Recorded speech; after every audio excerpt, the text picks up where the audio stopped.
green, we sway with a beer in hand every day. From the tee to the hole, we're just trying to keep control. We're barely out of bounds, drinking and golfing around. A toast to the fairway we raise for the love of the game and the haze. A swing and a miss, oh what a sight. We laugh it off with delight. With each swig from the can, we're the best at this plan. We're barely out of bounds, drinking and golfing around. A toast to the fairway we raise for the love of the game and the haze. No matter the score, we're here for the fun, the sun, the laughs and the pun. So here's to good times and great friends we found in this game where we're barely out of bounds. So grab your clubs and enjoy your brew. We're here to make memories come true in the world of golf and beer. We're barely out of bounds. Cheers.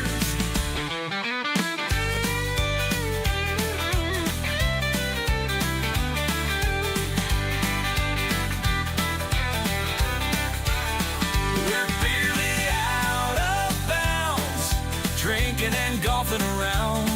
A toast to the fairway we raise for the love of the You know what it is. A tradition Yellow, unlike green, yellow, any green, other. Yellow. Welcome You know to the what it is. 7,000th episode of green and BEERLY. yellow, green and yellow. Gel. And welcome back You know to another what it episode is. of BEERLY Out of Bounds. It's your boy Rico Daddy Slick here. How did your crew not get out there? They're playing golf On the green, we at the sway Masters. with a beer in hand every day. From the tee to the hole, we're just trying to keep control. We're barely out of bounds, drinking and golfing around. A toast to the fairway we raise for the love of the game and the haze. For the love of the game and the haze. I don't know if about it this loud. I don't know.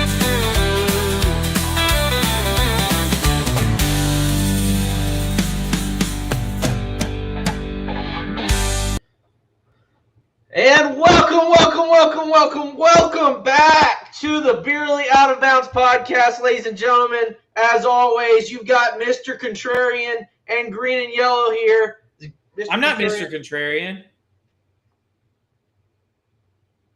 Dude, I am going to be so triggered today. I mean, I just know it's going to be like the slow reveal thing all over again from last week. Now, here's the question. Is the Masters green and yellow, or is it green, yellow, and red? How do you figure? Just because the flag? I mean, it's the focal point. It literally Yeah, intersects. but none of the actual Masters flags are red. You know that, right? I'm aware. I'm just saying, like, this is a Master shirt from Augusta National. It's got the red flag. So is it green, yellow, and red? No, it's green. I and think yellow, red green has and to be yellow, an green and official yellow, color. green and- I think arguably it's more important than the green. You are triggering me hard right now, and I think you're doing this on purpose. I think you're trolling on purpose, like you and Dad always do. You always troll on purpose, Honestly, and I'm not the Masters appreciative of it. Honestly, the Masters colors are basically McDonald's. The real question is, should Anthony Kim have gotten an invite No. to the Masters? No, you're right. I don't even know why this became a conversation. I don't either. I mean, Like this is kind of like that whole conversation. What was the conversation they were having about the players becoming the fifth major? It's like, Why what are is we that talking even a about? conversation? What are we doing right now? I don't know, man. I think it's just people. It's kind of like all those talks on ESPN about like Michael v. MJ. It's like, but it didn't happen though. The You know what correct I mean? answer to Michael v. MJ, which is Michael. the same person, Yeah. because you said Michael v. MJ. Oh, Michael v. LeBron. That's what I meant. MJ versus LeBron. The correct It was a answer is long- Jokic. So It was a long day, my man. It was a long day. we're trying to move on. You know what I mean? The correct answer is Jokic, by the way. Zach, why don't you tell everyone what we're having this evening? So this evening, we're having an Azalea on account of it being the Masters. Pinky out, Girl Scout. Mine's pinker than his is. It is. We made ours a little differently. Zach actually made his the right way. It looks orange, but it is pink. It is pink. Now mine's pink. It's a lighter pink. The reason is because I went to Trader Joe's. I had Tito's from when Dad was here, obviously, and yeah, all my Tito's by the way, so yours. Go ahead, finish yours. All my Tito's stash comes from Father. Yeah, and so because he likes vodka, tasting vodka, and so what I did was I went to Trader Joe's and got their really good. I mean, it's so good. They're unpasteurized lemonade.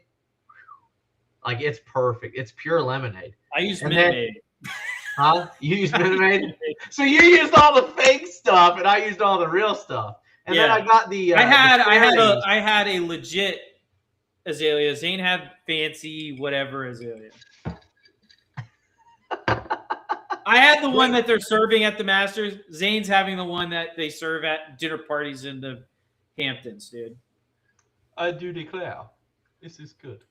But so you're using Tito's. I'm using different vodka. It was kind of interesting because we talked about earlier this week when we were talking about this episode. We talked about how there's certain figures who we're going to, let's say, light a flame this evening. Indeed. And so, you know, the golf establishment, sometimes it's viewed as a church, you know. Oh, it's 100% a church. I am convinced all institutions are the Catholic Church, just a different degree. You know what I mean? So you know what we're going to do tonight, Zane? Yes, let's hear it. We're going to burn the church. Burn church vodka. I'm not a vodka drinker. My dad doesn't love me, so I don't have any leftover Tito's. So I had to go to the liquor store this evening and buy vodka, and this seemed apt both, thematically and it's a big word. Also, it's got the same symbol that my sword has on it, so it's got the little Templar little cross there. So I like that. Yeah, burnt church vodka. By the way, so far, the more I drink the Azalea, the better it's getting. Dude, the Azalea tastes so freaking. The first sip I had, I was like, Really? I do this first one, and I'm really digging it. Dude, it gets better as it goes. I noticed after the first sip too, but I mean, I like the first sip. It's not like the first sip was bad. The first sip for me was bad. I think it was mostly because it was grenadine and vodka, and that maybe combo. You put too much grenadine in there. A half ounce is what it calls for, and I put a half ounce in. Fair. Hey, cheers to you. Cheers to you. Super excited. Zach, why don't we go over real quick what happened down in Texas? What happened down in Texas, Zach? Everything against me. It's Texas against Zach, apparently. Not a great run for me in the Lone Star State. This year is not going well for you in draft. I don't know what the record is. I think I've won twice, and we're through like 8. I think we're through 8 events. I think I've won twice. I think I won one very early this year, and then I won one like 2 weeks ago. And outside of that, it hadn't even been close. It hadn't even been close. This week, by the way, I think it was the widest gap. This is not only that. I think it is arguably the worst performance I've ever had on DraftKings. I don't think I've ever had a performance that bad before. I don't think I've ever gone into the weekend saying, even if my guys, the 2 guys that made the cut win, place first and second. Yeah, I can't win because I had 2 guys make the cut. And by the way, all the guys were looking good after day 1. Oh, I know. No, this is the craziest part. So for everybody listening, and we hope you guys join us on this DraftKings thing. Obviously, comment whenever you do DraftKings with us. Comment your DraftKings picks. Comment what your lineups look like. Obviously, in classic golf on DraftKings, you pick 6 players. You got a $50,000, I think, salary to use, or 60 grand, and you just purchase the players. Anyway, so in the DraftKings this week, like Zach, first day must have been leading by over like 50 points. I mean, he had to have. I mean, Because everyone. all my guys, I had so many guys outside the top 60 first day. I mean, all my guys except for Keith Mitchell were like top 50. Yeah. Like, Yep. Keith Mitchell was outside the top 50. He had a rough day one. He played better on day two. Still couldn't make the cut because he played so terrible on day one. But, yeah, I was thinking like, oh, you know, Keith Mitchell will probably miss the cut, but everyone seems to be in good form. Mhm. That didn't last very long. That did not last very long. I look in the middle of day two, and half my guys are done, and I've got Oberg in like second place, and I don't even remember who the second guy was that was like in like top 15. No and I was one like, else. oh, the next guy is T84. Yeah. Sick. Ricky Fowler's through 14, and he's 3 over on the day. Awesome. It wasn't pretty. No, that second day screwed It was you. a bloodbath. It was so bad. Yeah, I mean, I felt really bad for Zach. All my guys made the cut. That was the craziest part. Is I had like 4 guys missing it, or 3, maybe 3, and then one like close to the cut line, like tied for 50th. And then all my guys went way under par on the second day. I mean, so the second day, like Burgoon, who was T122nd after the first day, ended up top 60.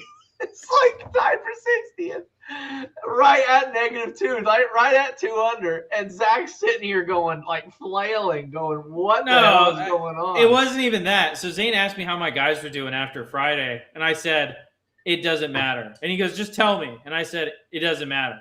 And he's like, come on. I said, Zach, I had 2 Zach guys does not inside the cut wanna line. tell He goes, you. yeah, never mind. It doesn't matter. Zach doesn't. Whatever Zach's losing, you know, because Zach won't tell you. Whatever he's doing poorly, he won't tell you the score. He won't tell I you just how many like it points does he has. at a certain point when it's that bad. What am I gonna say? You tell me the score. That's what you do, okay? The score is low. It was low. You tell me the score It because was I low. want to know. Actually, through 2 days, through like halfway through the day, even though all those guys were like outside the cut line because they played so bad, Yeah. I was actually still in good shape because they played so good on day one. I was making money until 4 p.m. on Friday. Yes, you were. Yep. And I only had 2 guys in the cut line. And the reason that was is because they had all those rain delays, you know, so they had some bad weather go through there that ended up hitting us, by the way. That's what ended up hitting us later that weekend. We needed it bad, though. Holy We did. moly. We did. We needed some It was rain. getting We dusty. still need rain. We still need Yeah. rain. But, yeah, they were getting pounded pretty bad out there. Zach, how do you feel about J.J. Spawn winning the event? What does that do for him going into the Masters? You know, obviously, it's Masters week. What does that do for him? Do you have a lot of confidence and faith in his ability in Augusta? I think he'll play fine at Augusta. He's a very good putter. He's got a good short game. Yeah. I will say this, though. I don't know, and this is probably just me not knowing enough about J.J. Spawn and his game, but I don't know if he's got the explosiveness to win at Augusta off the tee. I know guys like Zach Johnson have won it in the past, but if you look far enough, I'm not saying he doesn't hit it far enough. I'm just saying he seems like if I was going to pick a major for JJ Spawn to win, it would be the US Open. Sure. He's a guy that doesn't make the big mistakes. And that is what wins US Opens. That's not necessarily what wins you the Masters.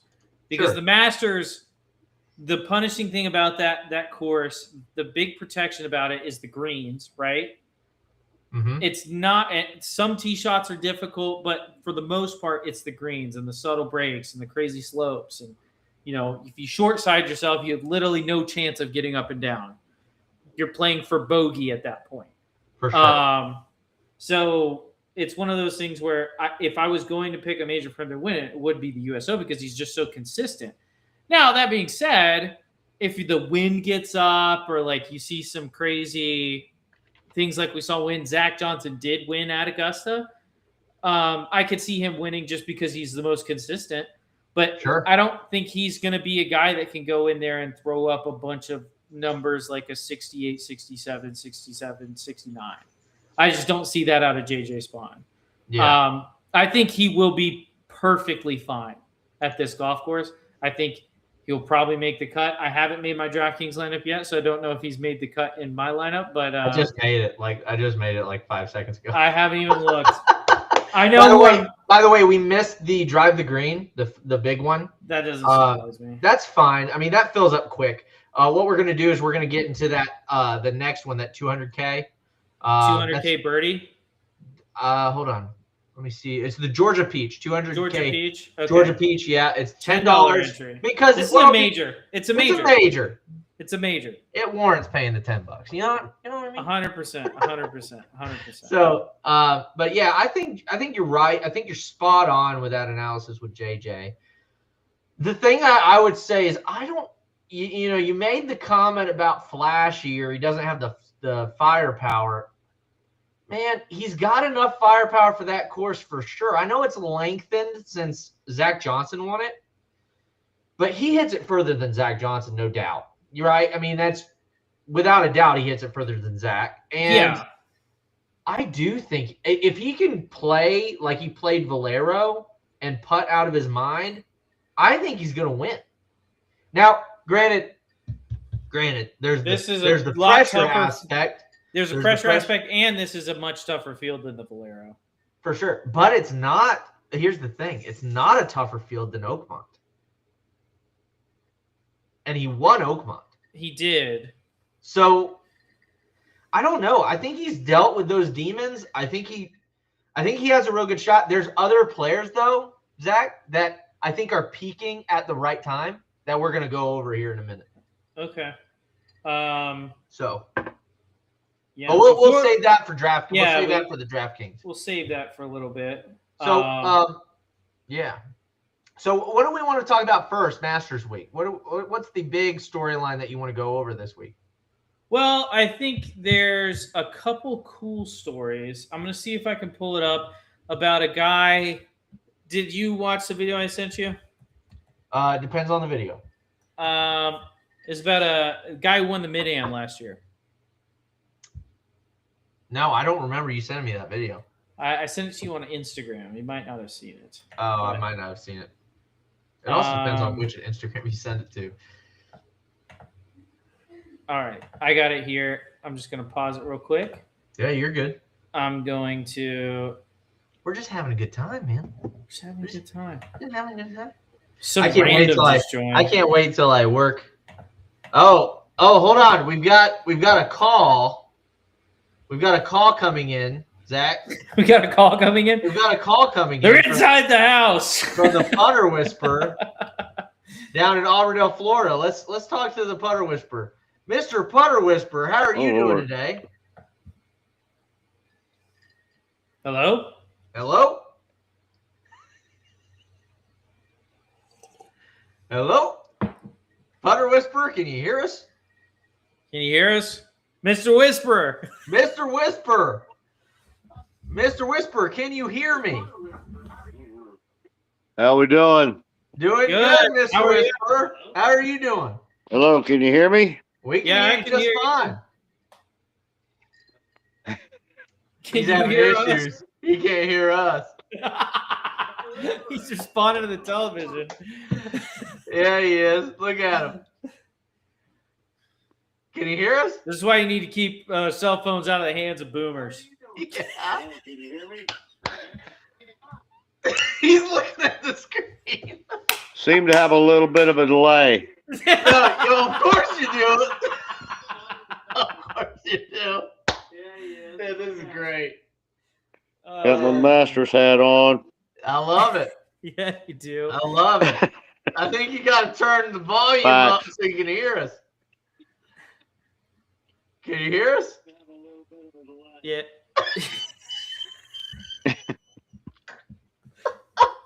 You got to turn the volume up. Yeah, turn the volume up. Hit the side button on the phone. Yeah, turn your volume up.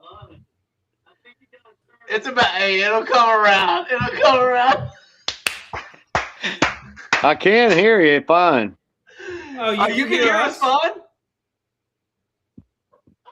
No, No shot. He can't hear us. no shot he can hear us. I can hear you fine. You can? Are you listening to the TV or are you listening to us right now? Yes. I can't even. You know what's so crazy? I can't even tell if this is a joke or not. I know. This is beyond parody, dude. This is awesome. This is so I great. can't even tell. I can't even tell if you're just like, no, yeah. This is like South Park. Oh, man.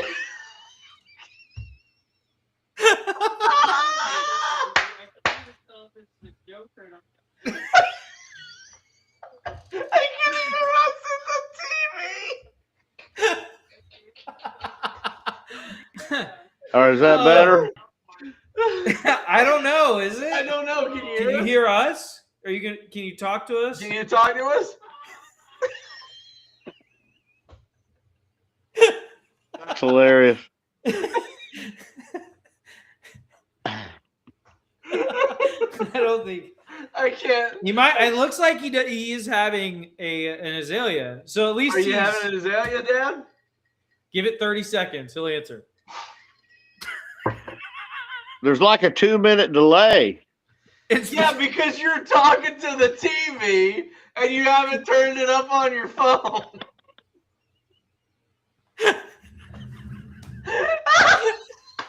Dude, I hope this goes viral, man. This is ridiculous, This is dude. the funniest thing. Oh, dude, I'm getting a headache.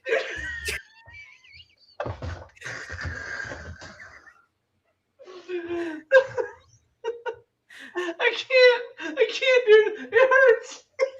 I have No, to- I've got my phone on. I've got it going on, brother. You've got to turn it up, though. The volume. We know the phone is on. Dude, this is too much. I'm actually getting a headache. I have to stand up for a second. I can't.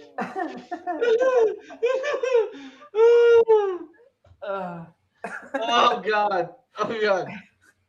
Can you hear us now? Oh my god. Hello?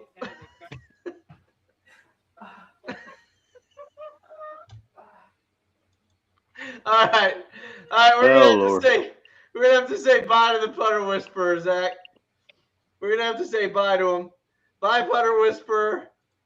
Bye. Yes.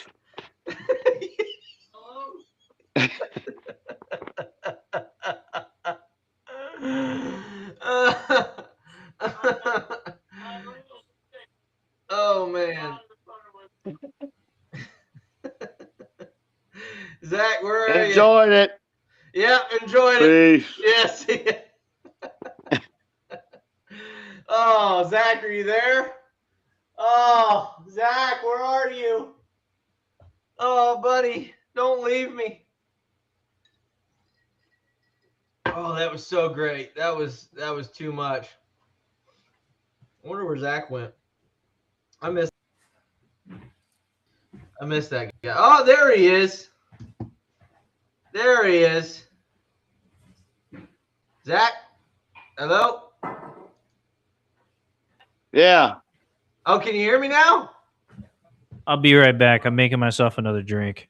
Dad, can you hear me? Yeah, I can hear you. I could hear you before. There was just a long delay. Yeah, but you got to do it on your phone. Well, it just started coming on. I don't know what happened, but I mean, I didn't touch anything different other than that you just came up. I was just listening. Okay, so you can. So now there's not as big of a delay, right? Yeah, I can hear you. I could hear you before. There was just a long delay. Right. That's right.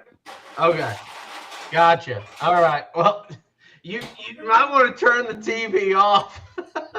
Maybe. Yeah, you might Uh, want to. I want to turn the TV off. That's what I'll do. Yeah, Maybe that was the problem, I think or so. part of. I think that's part of the issue. Well, Mr. Putter Whisperer, how are you doing this fine evening? Fantastic, man. I got my master's hat on. Can't wait for tomorrow. Get the party started, baby. That's right. So, Mr. Putter Whisperer, what is the key? Because you are the whisperer of putters. What is the key to the Masters, and what's it going to take for whoever wins it to ultimately don that green jacket? That flat stick, baby. Got to be the king of the flat stick. It always is. Yeah. Always will be. Yeah. How many putts do you think the winner will make on the final round? How many putts do you think they'll have on the last 18 holes? Well, it kind of depends on how the first 3 rounds go. But, I mean, if you could get around there, if you're close to the lead and you get around there with like 24, 25 putts, I think you got a solid shot at taking home the jacket, baby. I agree. If you got 23 or 24 putts and you're anywhere close to the leader, anywhere close to like top 5, I think you got a good chance to win it.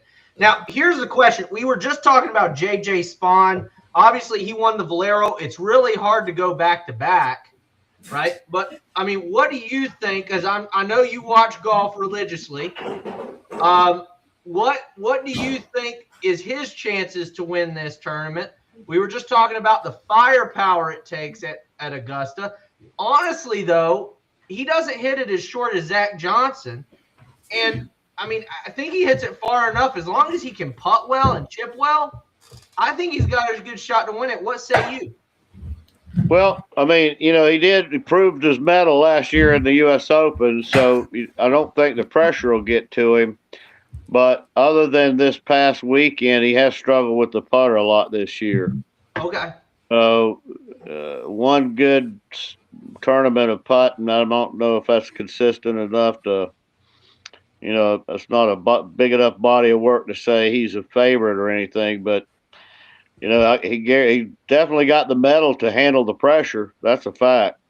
It is 4 good rounds in a row, though, you know, at Valero. Oh, True. He does have the That's cherry. true. Yeah, he's got an azalea. What's that? You have Azaleas the are blooming. azalea? Well, I had to kind of improvise. I didn't have any. It was a grenadine, and I didn't really have any lemonade, so I had lemon juice and some Cranberry? juice. Hey, Yeah, hey, man. Close. We're accepting. We're accepting of all lifestyles. that's right. You know what I mean? We're tolerant. That's right. All right. They identified as lemonade and grenadine. It is identified as grenadine. I agree. I Right. agree. It's All that right. color. It's that hue. There you go. So who do you have winning the Masters? And you said it ultimately boils down to the flat stick. Who do you think has the electric flat stick going into this week?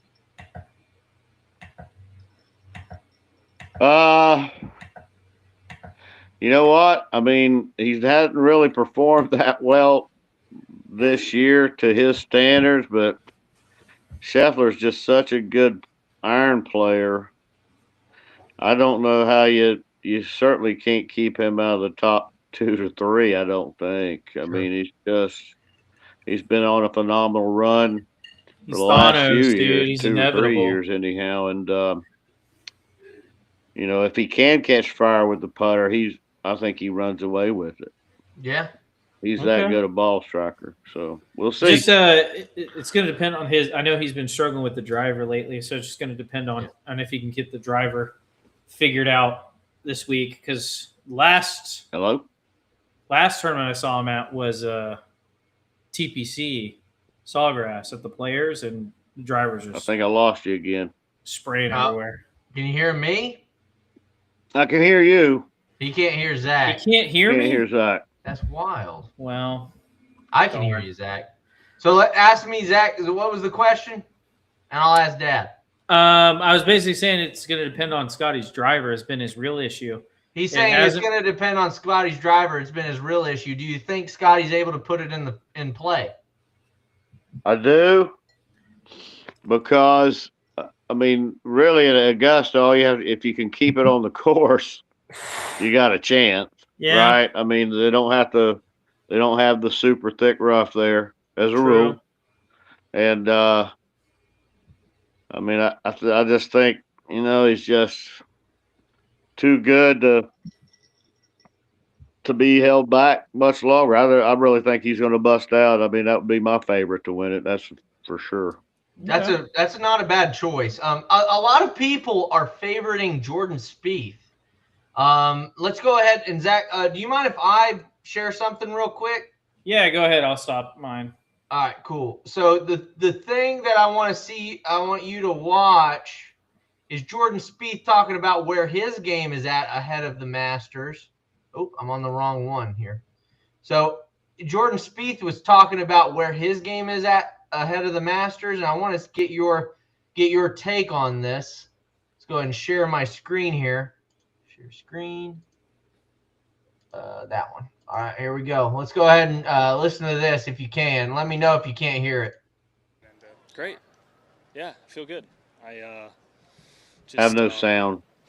It's as good as it's been in a long time coming into this week, and I like this place. I've been able to play this place when it's been good coming in. I've been able to play it well, and when it hasn't been good coming in, I've been able to play it well. So, play to the right spots, wait for the chances. Greens are going to be firm. It's going to be probably a more challenging green and regulation year.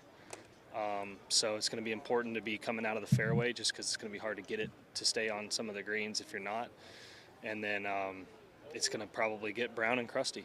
Just with the weather coming, it's going to be so nice that I think they're going to let it go a little bit. Great. Yeah. Yeah. Feel good. They got. Yeah, I'm I didn't assuming- have any sound from him either. That's okay. No worries. So I'll just go ahead and tell you kind of what he was saying is, he's saying that the greens are firmer this season or this year out there at Augusta, out there at the Masters. And he's saying that he thinks that that's going to play into his favor, going into this week because obviously he's a pretty good putter when he's putting well. Breaking news, by the way, golf week. Calcavecchia booted from Augusta National. Yep. Saw that. We were going to report on that. Um, So Calcavecchia was booted from Augusta National, Dad, for using his phone. I don't know. I if you heard saw about. that. I just saw that just earlier, about 30 minutes ago. That's crazy. So what this means is, if Dad were at Augusta, he'd be booted too. yeah, and me too, because I got that update on my phone. So Yeah. I didn't get booted last time, so Cheers to that.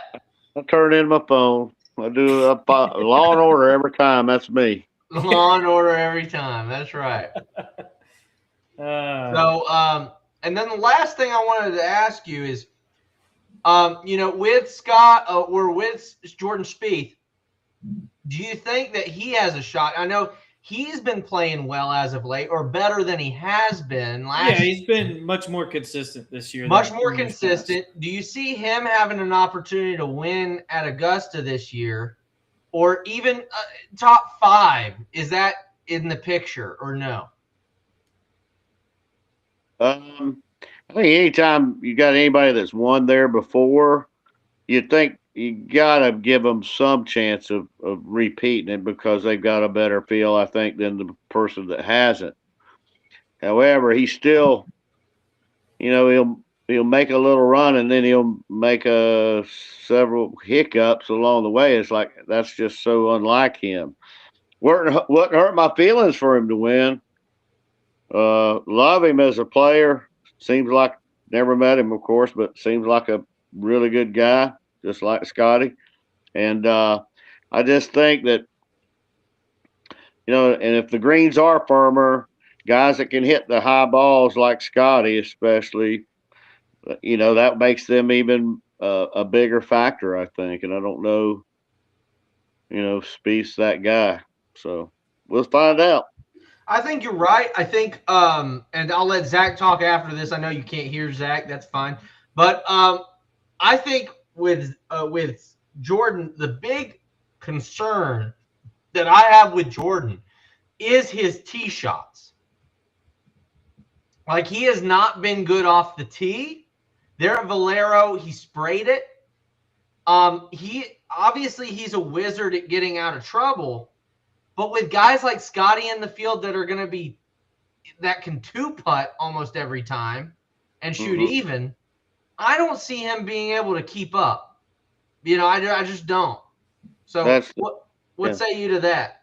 Same thing. I mean, that's what I was saying about the consistency. He seems like he'll get on a roll there about 5 or 6 holes, and then he'll snap one into the woods or at least close enough to a hazard where he's got to kind of pitch out sideways or something, and that just, that kills the round. Yeah.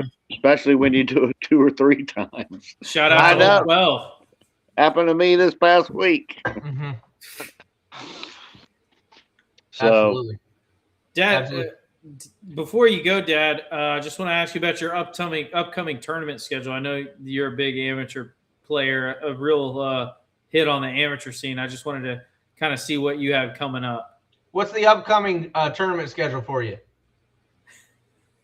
For me? Yeah. Saturday at Harbor Hills. And then Wednesday up at the Legends up in Claremont. Very intrigued. Very excited for that. How did you play last week? How did you play last week? Tell the audience how you played out there at Ocala. First 12. Oh, it was actually over in Lakeland.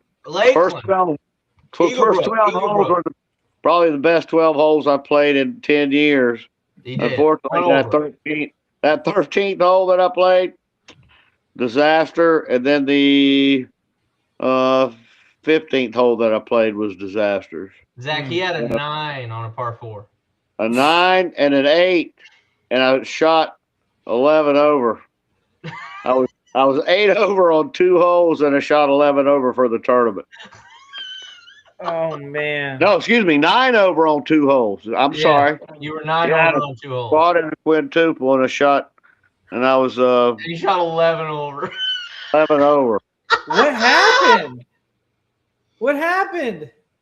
What happened? He just couldn't help himself. Yeah, I guess there's no quote Doc Holliday. I guess the press was a little more than I could bear. So anyway, oh my goodness. And I really wasn't trying to do anything crazy on any of them. It's not, I wasn't trying to.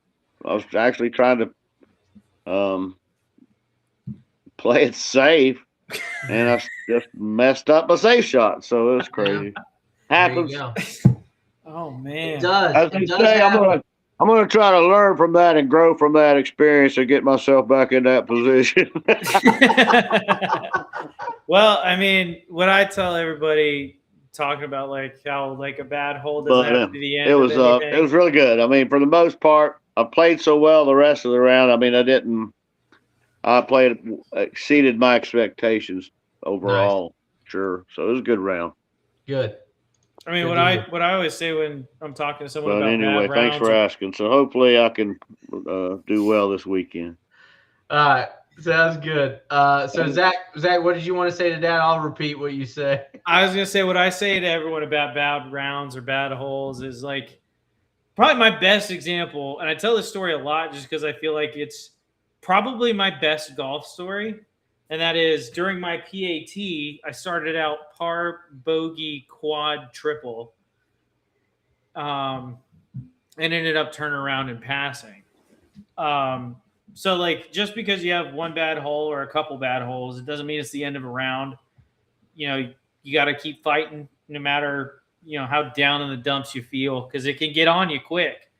I know earlier in my golfing career, in quotations, I played a course called Timaquan in Orlando, and that course really messed me up in a way that no other course has since. I believe I took a 12 on hole 11 or something like that in the second round, and I was playing well at the time. The rest of that round didn't go well. Julius Caesar? What?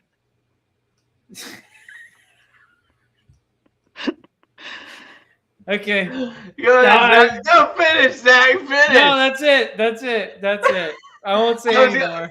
Basically, Dad, he said, to quote the All-American Rejects, move along, just to make it through. Something like All that. right, Yeah. let's say peace out to the Putter Whisperer from Love you Auburndale, guys. Florida, Kevin Smith. Thank you Love so much y'all. for joining the show, and we hope you come back. Bye. Have a great night. Love you. You too. All right, love you too. Bye. See, I told you guys my dad doesn't love me. You guys thought that was a joke? We don't tell lies. Nothing but truth. That's awesome, dude. That was dude. The way he interrupted you was like so. I was just trying to tell a cool good. story about a time I really struggled on a golf hole and ended up, turning around. Yeah. And Your PAT. Yeah, big, like, that's an important thing. Especially because, at the time I was a cart guy. So like I didn't make a lot of money. Mm-hmm. So that's $250 to play in that. It's a lot of money. And on hole 4, I'm 7 over par. Mm-hmm. 8 over par. Something like that. They really should look into with PGA, especially being the PGA. They should really look into doing day money for PATs and just make it more. Then you'd have guys like playing the PAT tour or something like that. Yeah, but it'd be fun because it doesn't matter where you place. That's true. It'd be more fun, and then I could go play more courses. It's all about me, Zach. That's what you don't understand. It's all about Zane. It's all about what Zane can get out of things. Yeah. So this is a really cool video I saw about a certain story coming in the Masters, the mid-amateur champion, and we're going to watch this real quick. Mm-hmm. Isn't Rory looking to repeat or Scotty gunning for his third green jacket? It's this guy, a 39-year-old real estate agent who's been a patron every year since '04. As a teenager, Brandon Holtz won the golf lottery. His dad won a raffle that granted them lifetime Masters badges. Every April since, his family's made the trip down, but nobody really believed that one day Brandon would be vying for a green jacket. How could they believe it when Brandon didn't really golf? He was a basketball player who famously dropped 68 points in a high school game. He went on to play 4 years at Illinois State, but upon graduation, pro basketball wasn't calling his name, so he decided on professional golf. Now, it sounds glamorous, but grinding your way through the lower tours is anything but. Brandon's biggest check over his first 4 years was $14,000. When combining the low pay with getting married and having kids, his future as a pro looked more irresponsible than realistic. Brandon made the natural decision to put his sticks away and become a realtor. It all seemed over, but in 2023, he dusted off his bag for one final run at his dream. He entered the U.S. Main Amateur Championship, and against all odds, he drilled his putt for the win and bear hugged his dad, who had been his caddy. Yeah, the win secured exemption to the U.S. Open and the Masters, meaning for the first time since '04, 39-year-old Brandon Holtz will be on the other side of the ropes as by far the best story and most unlikely contender in the field. Follow if All right. Yeah, Follow he's if you gonna enjoyed. last That's two- Frank Michael Smith on Instagram. He's gonna But last. yeah, really cool story. It is great. He's gonna last a total of 2 days, but who cares? It's fun, And you get to play Augusta National. and you get to play Augusta National 2 times. So I it's mean, well, more than 2 times because of practice rounds. So you get Yeah. to play it. You get to at play it least like 3 4 times. At least 3. Probably 4 because he ain't in Yeah. that par 3 contest. You know what I mean? True. Just saying. But I don't know, man. I'm super excited for this week. I always am. you know what? It's the first time in a while that I've been like excited to watch a golf tournament. Say what? It's been the first time in a while I've been excited to watch a golf tournament. Like literally, like I'm excited for like the opening tee shot tomorrow. Are you even a fan? I am a fan, Do you dude. even like golf? I do like golf. I'm not happy with that statement. I wasn't excited at the PGA. I wasn't that excited at the British. I was excited for the US Open last year. But I wasn't that excited for Sawgrass this year. Everything kind of feels weird now that like because I know like in my soul that like some of the best players in the world aren't competing. Zach, I mean this with all sincerity and love. Pull your head out of your ass, okay? I'm sorry. It's Okay. golf. I know it's golf. And I do like TPC was awesome. I mean, I was so excited for TPC. Now, obviously, this is a different level, right? This is a different level. This is a different level. This is the green jacket. Were you excited to watch the first tee time go off at TPC? Be honest. Yes, 100%. Did you watch the without first a tee doubt. time? Did you I didn't watch watch. the first tee? I watched. Oh, okay. Okay. So we didn't even watch it. And They don't do the Legends thing like they do at the Masters. So get out of here. Did you watch the first group go off? Well, who's the first group at the Masters, Zach? Huh? I don't know. Huh? But It's Jack Nicklaus. It's the Legends. well, they hit their opening ceremonial tee They shot. play. No, they don't. They do. They just hit the tee shot, dude. They play. They don't. 100% they play. Or They used do not to. play. They They may do not not play anymore. They used They to don't play anymore. It's just the opening tee shot is hit by those guys. Zach hates golf. He just doesn't. I like don't hate golf, dude. I just listen. Would I rather watch? I'm not gonna say that.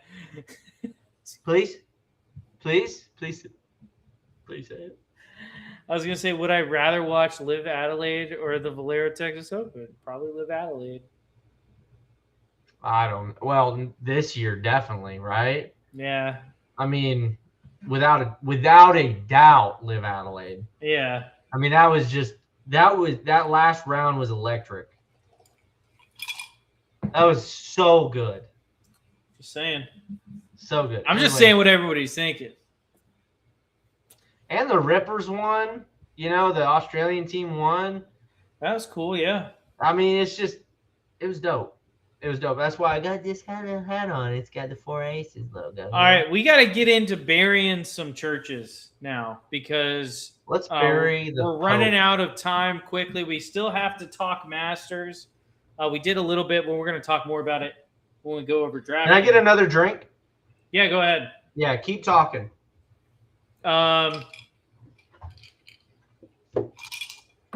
So Zane was talking about favorites to win the Masters earlier. And he mentioned JJ coming off a win, which is fair. Jordan Spieth, I think that there is no chance he finishes inside the top 10. And which is a hot take, and I'll admit to that. That's a hot take.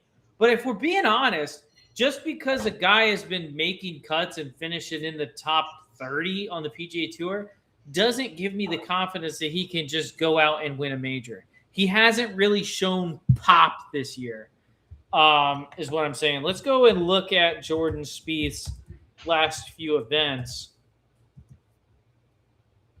Because the Valero Texas Open, where did he finish? T63, just barely made the cut. The Valspar, T11. The Players, T32. The API, T11. The Genesis, T12. AT&T, T29. Phoenix, he missed the cut. Sony Open, T24. Like, he's had a couple good finishes, but, like, he's still looking for his first top 10. And we're saying he's going to win the Masters? I'm sorry. I don't think his game's there yet. I really don't. Now, I don't have anything against him personally. I think he seems like a great guy. He's obviously a very good golfer. Wow, that's good. Absolutely no shot Jordan Spieth finishes in the top 10 this year. Say what? There's no Jordan Spieth finishes in the top 10 this week. No way he does? No way. I don't think there's no way he does. If he can keep No the way ball that in happens. play, all he's got to do is keep the ball in play. He doesn't have a top 10 this year, Zane. I get it. He doesn't have a top 10. Like, his game is better than it has been in years past, but it doesn't give me the confidence that, like, oh, yeah, he can have a breakout week and finish in the top 10 Yeah, I get it. in a major. I'm not buying it. I'm selling. Yeah, that's fair. He doesn't have a top 10. He has 2 T11s. He does have Arnold two Palmer and T11s Valspar. and a T12. And a T12 at Genesis. But Genesis I hardly count.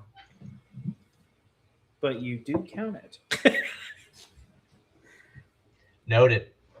So, what were you saying to the audience? I was saying that we talked about JJ, we talked about Jordan, and you haven't mentioned Bryson DeChambeau yet. We haven't. We've got to talk about these live players because, I mean, that really is the wild card in these major championships. John Rahm, Bryson DeChambeau, both playing very well. Yeah. I really do believe they've got a really good shot to top 5 this tournament. They're both playing great golf. I think Bryson DeChambeau is a little bit sharper right now, but he is. They are both playing very good golf. Absolutely. He's got some wins. He is a great pick. What's weird is my lineup has 0 live players on DraftKings. Mine has 1. Oh, really? But I have 0 players on DraftKings. And that's weird for me because I do, in major championships, I've picked live players in the past. So it's very strange for me to do that. But we'll get into that later. I do think these guys will top 10 it. Without a doubt, I think John Rahm and Bryson are both playing too good of golf, hitting the ball too straight, hitting the ball where they want to in order to do this. Tee shots are looking great for both players, which at the Masters being pine tree lined is paramount. You need to hit it in play. 100%. Also, Bryson coming off of back-to-back wins. He's playing very, very well right now. Not only that, it's not like just because he hasn't won doesn't mean he hasn't had success out at Augusta. A lot of people forget he was right there going into the final round last year. John Rahm, obviously a former champion, like Dad said earlier, former champions, they know the course. Yeah. There's a reason why you get so many repeat winners at Augusta, and it's because this course you kind of have to know. Yeah. Well, and it favors them, right? It favors their game. Yeah. Without a doubt. 100%. Totally agree. So I think, John Rahm obviously obviously winning the green jacket. I think he's got to be a favorite to win. Bryson DeChambeau, with how well he's playing, how well he's played in the past out here, he's a favorite to win. There's just so many guys there at the top. You have to pick some big guys, some big names in your lineup that play well there. Now, here's the question, Zach. Is it going to be a repeat winner this year, or is it going to be a new guy? What do you think? I have a new guy winning. Really? Who's the new guy winning? I have Bryson DeChambeau winning the Masters this year. That's fair. That's a good choice. He played it well last year, coming out of, by the way, was not playing well at the time of the Masters. He was not playing well on live going into the Masters last year. That's true. He was in second place going into the final day. True. He was in the final group. His game's together. He's playing exceptional golf right now. To the point where not only did he win twice, he won in a playoff twice in the last 2 weeks. That's true. Guy's playing very, very good golf. He knows the course. He knows his numbers. He knows what he has to hit and what he has to shoot. I think that a lot of people are overlooking Bryson DeChambeau to win this event because you're exactly right. I've heard JJ Spawn. I've heard Jordan Spieth. I've heard Rory to repeat. I've heard John Rahm.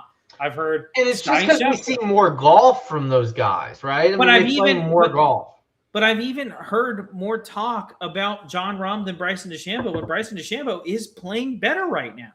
The only reason is because he's a former green jacket player. I understand that, but I mean, Bryson DeChambeau's playing better golf, and he was in the final group last year, playing not very good golf at the time.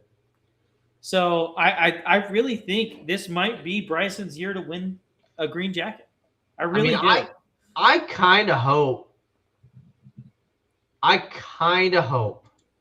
that it is a Rory McIlroy, Bryson down the line, and that would be so great for golf. Let's talk about storylines. What would be the best storyline for golf going into the final round at the Masters?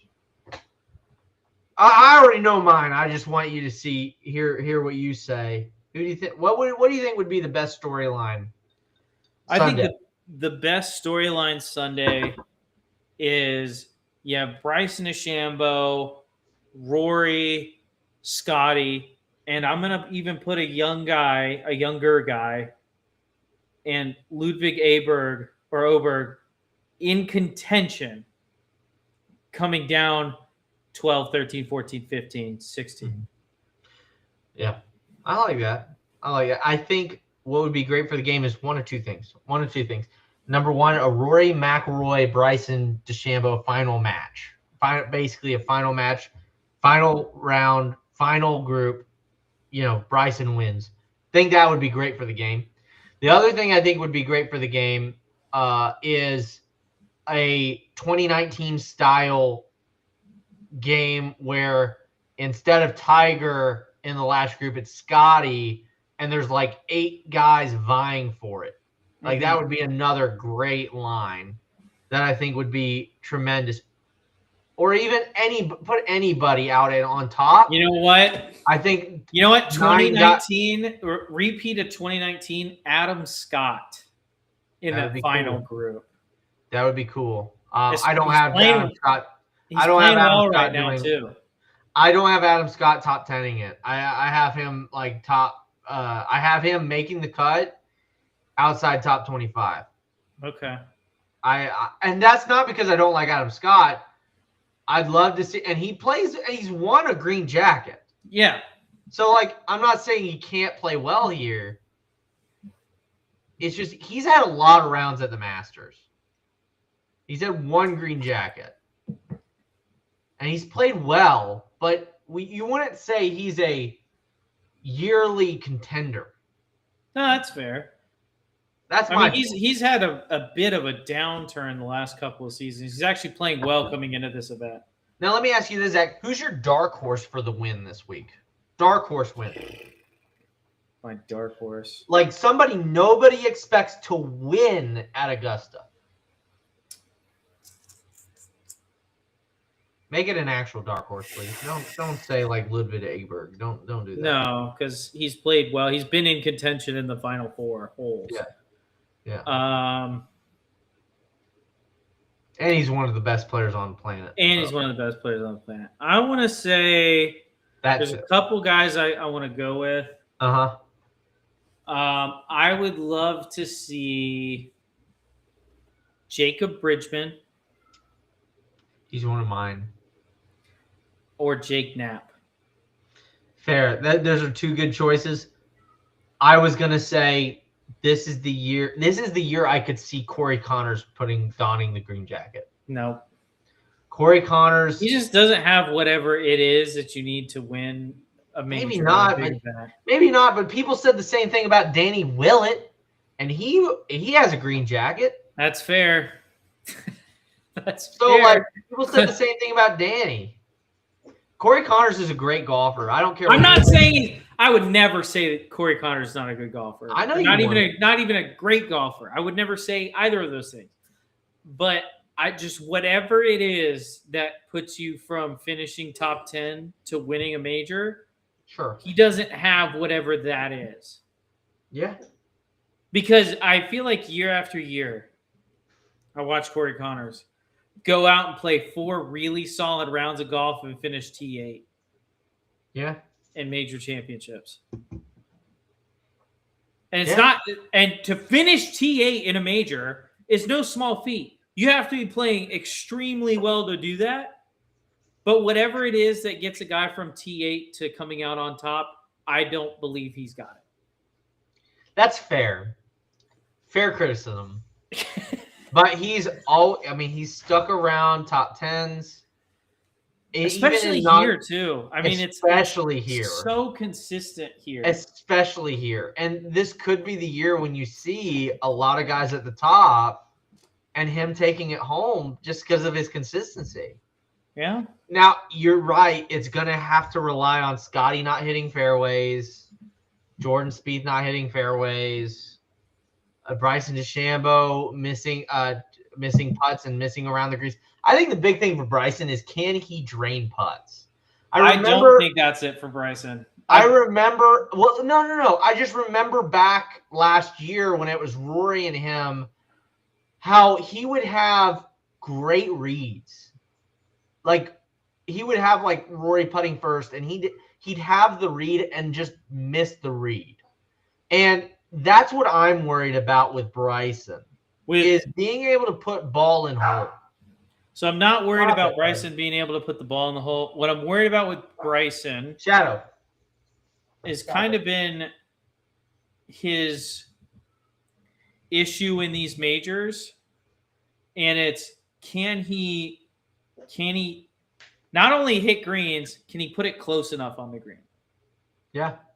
Because if you watched last year, I mean, he was getting it to the house last year with like bubblegum and toothpicks, like into greens.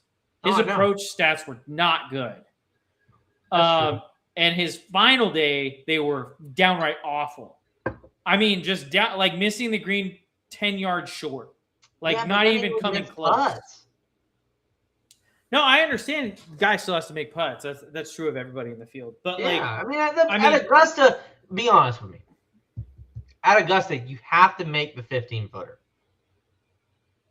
Yeah, you just have to score well. You have to make a few 15-footers. But what I'm saying is, just going to do he was making 15-footers for 3 days, and then when he stopped making 15-footers, it exposed. Oh, Bryson's actually not hitting it that well. That's true. That's true. He wasn't putting it close enough. For 3 days, he was making everything. Yeah, and then the final day, he didn't make anything. Especially, I think round 3.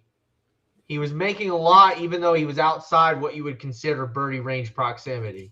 Mm-hmm. So you're right. You're right. He relied a lot on his longer putts, and then those failed him coming down the stretch. Yeah. Yeah, I do think this year would be a great year for like a Corey Connors to win it. And like you said, Jacob Bridgman is another one of those guys that's playing really well at the right time. Let's go over real quick. I just want to go into Data Golf. Thank you, Data Golf, for you didn't sponsor this video, but I love you. So if you would like to sponsor, please reach out. We would love it, but I know you probably don't have enough money to do that. Even honestly, $5 for them might be too much money. That's not a diss on Data Golf. Their UI is not very good. They take my money every month. Anyway, so Data Golf, just wanted to share.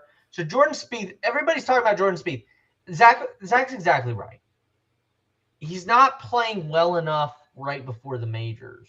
You know, so it's T32, 211, T63. Look at the putting stats down at Valero. And I get that it's Bermuda and not bent, but so is Valspar. Valspar's Bermuda. So is Players Bermuda. And so Zach's exactly right about Jordan Spieth. Now let's go into Bridgman. This is why I think Bridgman has a really good shot at it. I was looking at this earlier. Let's go into Bridgman. Where are you, Bridgman? Come here, Bridgman. Jacob Bridgman. Here we go. So let's go into Jacob Bridgman before the round. I mean, look at this, Zach. Yeah. This is a Masters run. T4, T13, T18, T8 win at the Genesis after falling apart at AT&T. Yeah, I mean, he had that tournament bagged up. He did. T18, T5, T14 at Valspar. He didn't play Valero. He didn't play Houston. And this gives him a lot of time to go out there, and I'm sure he played before this week at Augusta. And look at these putting stats. I mean, this is the thing, right? Look at this. Mm-hmm. I think you're exactly right. This, if you're looking at a dark horse, somebody who hasn't won this tournament before, this is the guy. This is the guy that's going to win this week. If it's that. Now, let's go look at Corey Connors. Let's look at Corey Connors. This is why I love Data Golf. Everybody, I know they don't sponsor us, but I can't say thank you enough to Data Golf because it's so cheap. It's really good. But look at this is why I like Corey. Cut it Phoenix. AT&T T70, T37, T33, T13, T14. He's peaking at the right time. He's peaking at the right time. Mainly in his approach. Look at his approach numbers. Yeah. Give me T20 at the Masters for Corey Connors. That's fair. I mean, that really is fair. I'm not. Oh, it is. 'Cause you have all those live players. You have all those players that didn't play in those other events. So I think, yeah, T20 is not a bad pick for Corey. Now, that's still a good pick. Like, if you pick him on DraftKings, you're guaranteeing a cut made. Yeah, and you should pick him. He is valued very low. I noticed that. You should pick Corey Connors if you haven't already. And we're getting into DraftKings here in a second. We've still got to go. We've still got Brandel Chambly to go into. Yeah. Why don't we just go into that real quick? We talked about this long enough. Let's talk about Brandel, Zane's favorite commentator on NBC, I think. Yep. I hate him as much as I hate Israel. I'm just kidding. I'm just kidding. Just kidding. Just shitting. I like Israel. I really want to go to Jerusalem. That would be kind of cool. I don't think you'd be allowed. I probably wouldn't. I'm on the list somewhere. Gotta be. I've got to be on a list. Anyway, so let's go ahead talk about Brandel Chambly. So, we are about to roast the hell out of Brandel Chambly this week. Zach, what was wrong with what Brandel said? Let's find it real quick. Hold on. I got it pulled up right here. Hold on. Don't move. It's in my bookmarks. Nope, that's another stupid thing he said. We're going to go over two stupid things he said. Here we go. Oh, my God. There it is. We got it. Everybody, pay attention to your screens. What we're about to listen to legitimately triggered me as someone who coaches golf or teaches golf. As it should. The Golf Channel posted this clip. I know. This is the saddest thing. And look at what they said. Scotty Scheffler. They just posted his quote. Dude. Tiger Woods didn't have a huge shallowing move. Get the out of here, dude. Like, what do you think modern golf swing is taught around? Oh, brother. We're going to pull up Tiger Woods' swing. I've got this. Okay. Let's watch this. 1:26 seconds. I can't believe he can talk about this long. I might ask you to pause a couple times. We will. A heads up. We will. Let's do this. All the rage in the game of golf with teaching is to shallow the plane, shallow the club on the way down. It's interesting, though. Jack Nicklaus didn't have a huge shallowing move. Tiger Woods didn't have a huge shallowing move. And similarly, when you look at Scotty Scheffler, he does not have a huge shallowing move. Matter of fact, if we take a look at his golf swing, you could say he has a steepening move. He takes the club back here, right? And it actually gets quite shallow right on plane here. But in transition, I want you to watch how the hands, they work out towards the ball, and the shaft actually steepens just ever so slightly in transition. So when we talk about players being able to get on top of the plane and not get stuck underneath it, this is what we're talking about. That's steep. Scotty Scheffler, you look where that shaft is coming down. It's splitting his shoulder. It's not in his body. Look at where the club is. Stop. Look at where the club is. Stop.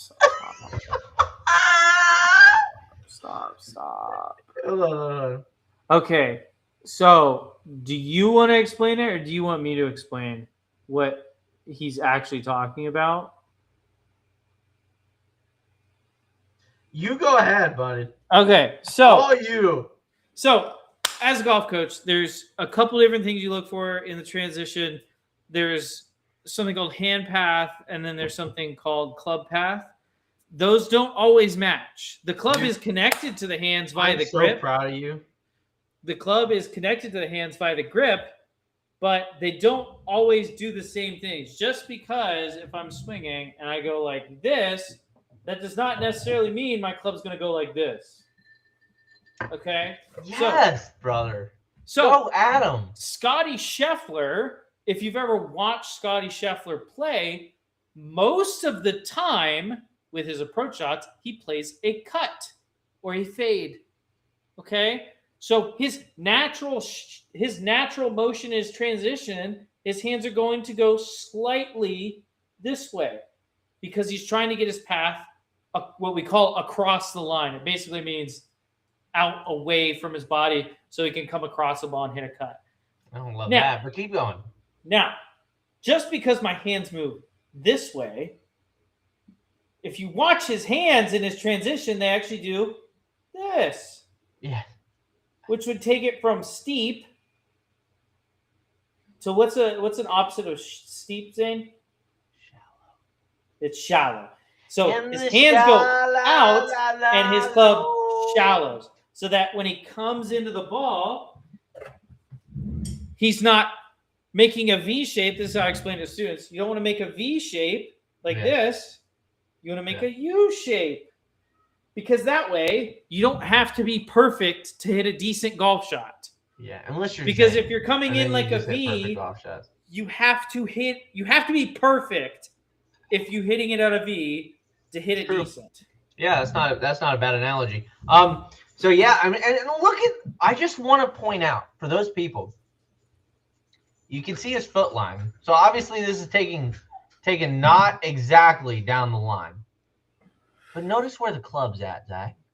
It's behind his hands. It's inside. Yes, his it's hands. behind his hands. It's not out here. That's not steep. Now it may be more vertical. Yeah. This is why, dude. This is why words matter in golf. This is why Gary Gilchrist. Thank you so much, Gary Gilchrist. I just want to say, and Zach knows. Zach, I taught Zach almost everything I know from Gary. Zach is a de facto student of Gary Gilchrist logic. Gary Gilchrist, thank you so much for teaching me cause and effect golf swing. Because this is shallow. That club is shallow. Mm-hmm. That club is shallow. If I go back a couple frames, let's go back a couple. Look at that. Look at this.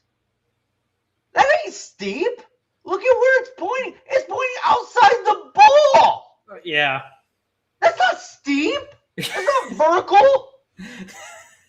I mean, dude, I'm losing it with Brandel Chambly. Brandel Chambly should never be allowed to talk about the golf swing ever again. I mean, it's brutal. Shadow, stop. Come here. He's trying to get out. So the reason this came up, You see me so angry. the reason this came up is because I saw this video. Was it last night or the night before? And I sent it to Zane, and I was like, I'm about to have an aneurysm. I'm about to have an aneurysm. Yeah. Because Shadow's he's about to literally have an doing the aneurysm. opposite Look at of what him. he's saying. He's like, oh, it gets steeper. No, it doesn't. Literally, from the moment it starts down, it's shallowing. Brother, yes, dude. Yes, Just because his hands go out slightly does not mean the club's not shallowing. I wish I could draw, but I know. Can you see my mouse on the screen? Yes, I can. Look at this. If I just go straight down, look at where it's pointing, guys. Like, are you kidding me? Are you kidding me? Like, Brandel, brother, stop talking. I mean, I want you to talk. Oh, did I, can you hear me? Yeah, I can hear you fine. Oh, I turned myself down. Hold on. There we go. Can you hear me now? I can hear you the whole time. Perfect. So, Brandel, brother, just talk as much as your lawyer allows you to do in your divorce proceedings, which is 0. Brother, just stop Wait, talking. is he getting divorced? No, he got divorced. Remember, Oh, he left his wife and his kids. Oh, that's right. Yeah, talk as much as you did in that. I'm not even joking, man. Like, come on. Oh my God. My divorce proceedings lasted less time than that. So, hate this, dude. I hate Brandel Chambly. So yeah, I And said I don't this video hate to Zane. anybody. Zach knows this. I don't hate very many people. You hate quite a few people. Do I really, though? Many more than I do. Name them. I'd rather not. You can't. That's why. I can. I just don't want to. You can't. Anyway, all right. Welcome So to BEERLY Political. This is.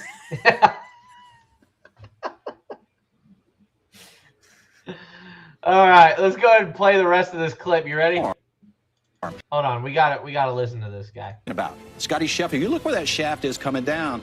It's splitting his shoulder. It's not in his bicep. It's not laying down on his right forearm. And then watch on the way through how he does what teachers will call sort of a chicken wing with that left arm. He can hold on. Zach, just notice the divot. Zach, notice the divot. Is that a deep divot? No. Not even close. Dude, I wish my divot was Zane, as would you shallow call as that that? divot. Zane, I want you to rewind a little. Rewind a little bit. Rewind a little bit. Okay. Off.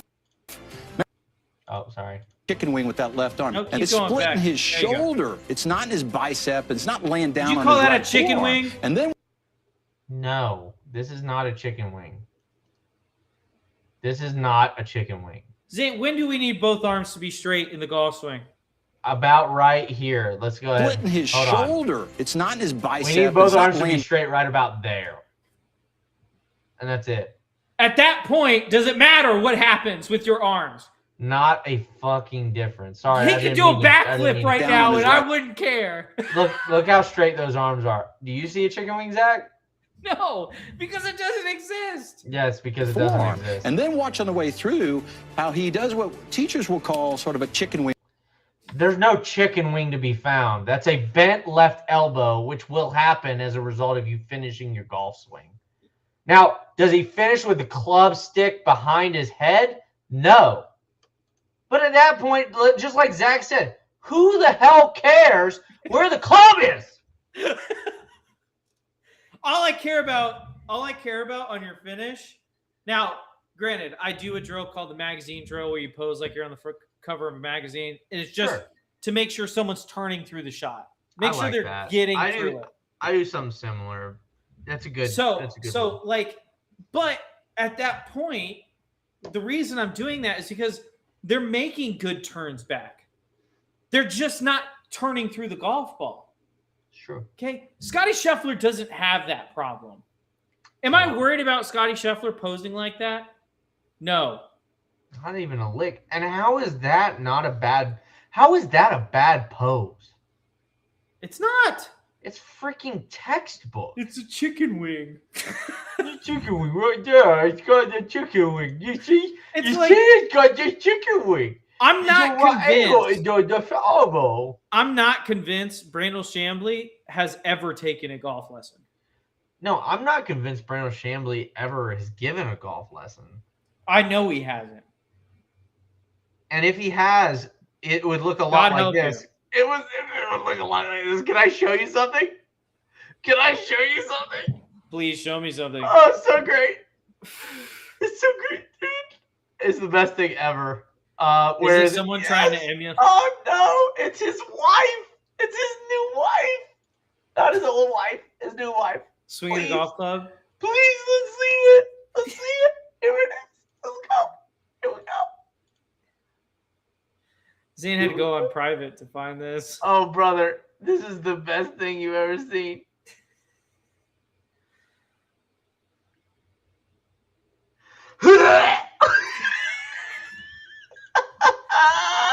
Listen, he's let's trying watch to it get again. her. No, Zane, you don't understand. He's trying to get her to swing like Scheffler, really steep. Really steep. Dude. He Setup- played with her. honestly- he played with her right before talking about it. Honestly, setup wise, I like everything I'm seeing. Too much knee Start of the bend. backswing's fine. That's horrible. Too much that- knee bend, way over the top. Are you joking? It's so over the top. But like 3/4 of the way back, it almost looks like it's going to be a confident golf swing. She takes it too inside. I Way agree too she takes it inside, but I'm saying 3/4 of the way back, it looks So, like it could. so for those of you golfers that like you know your higher handicaps, mid higher handicaps, if you take it that far inside, you're gonna go over the top more often than not Why, Zane? because it's just a matter of physics. If I swing, about to pull a Zach Smith.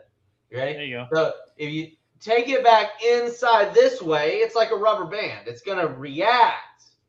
So if I take it back this way, then it's gonna want to go that way, right? Sounds like my last Top Tip Tuesday. For every action, there's an equal and opposite reaction. Zach, we get really inside, Zach, I'm so proud of you. we're gonna have to go outside to get that club back to the ball. I'm so proud of my brother right now. I could cry. But yeah, it's cause and effect. It's cause and effect golf, and that if you don't know who Gary Gilchrist is, I'm gonna share this with him, by the way. But if you don't know who Gary Gilchrist is, look up Gary Gilchrist. I mean, this was my mentor. Frank Mantua was a great mentor as well. But as far as cause and effect golf swing, I think Gary really instilled that in us there at Gary Gilchrist Golf Academy. There at US Golf Camps, I learned a lot more like nuances, what to look for in certain juniors, that kind of deal. And a lot more kind of, I would say, like niche topics. Not that it's any less, it's just a little bit different, it's more like extra stuff, stuff that really puts you over the top, I think, is what Frank I think the way I would describe it is I think Frank is great at teaching you how to teach. And I think the technical side that I learned from you is just different. It's just a different skill set. I think Frank is one of the best teachers that I've ever met. Yeah. The best teacher I've ever met. I think the stuff I learned from you on the technical side is some of the best technical stuff I've ever met or learned. And obviously you learned a lot of that from Gary. So yeah, all this stuff that I use, man, I learned from other people. And Gary told me the same thing one time. It's like you learn what you can from as many people as you can, and then you try and filter that into what you know. You know what I mean? Mm-hmm. Yeah. And that becomes quote unquote yours. And so a lot of the stuff that I've learned really can be brought back to what Gary taught me and what Frank taught me. And what I would say is Gary, like you said, a lot more like just the fundamentals. Like if you're teaching a beginner or if you're teaching somebody from the ground up, great fundamentals. Frank had a lot of if this, then that, you know what I mean? Mm-hmm. Lots of, what would you say? Situational stuff too, you know? I would say Frank was really good with if somebody did this, then they did that. But yeah, no, love both of those guys, and they were great. I mean, they were. I attribute them as my best mentors. So you got to take this golf swing off the screen. I know. And burn it. I'm sure she's a very nice person. I'm sure she's a nice lady. I'm sure she you know what I mean? If you're getting lessons from Brandel, I would stop as soon as you can and go to your local PGA professional. Brother, at for real though. Cocalina Golf For Club, real though. What would you like to talk about next? You said you had another Brandel clip. Oh, I do have another Brandel clip. Let's go over Brandel. Why that not? I have probably not seen. This is it. Oh, dude, brother, you're about to be very pleased. Let's burn the church, dude. Let's burn the church down. Here it is. Boy. I don't know if PGA Tour can declare victory, but it feels like that with Live Tour that, you know what, there's no big names in the last, 2 or 3 years who have gone to Live, and it just feels like they're going to, have their tournament. The fight is over. Maybe there's still curiosity there. Can you pause it? Am I wrong, or did they just sign a big PGA Tour guy this past offseason for the Korean team? You're not wrong. Am I crazy, or did they not just sign? Who was it? It was a big name. I can't remember. Look it up real quick.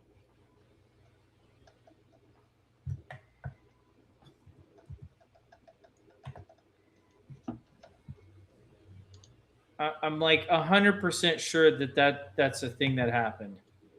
It probably is. Let's keep playing. Ready? Yeah, did PGA Tour win? They did. Yeah. I mean, even when live events are broadcast in the United States.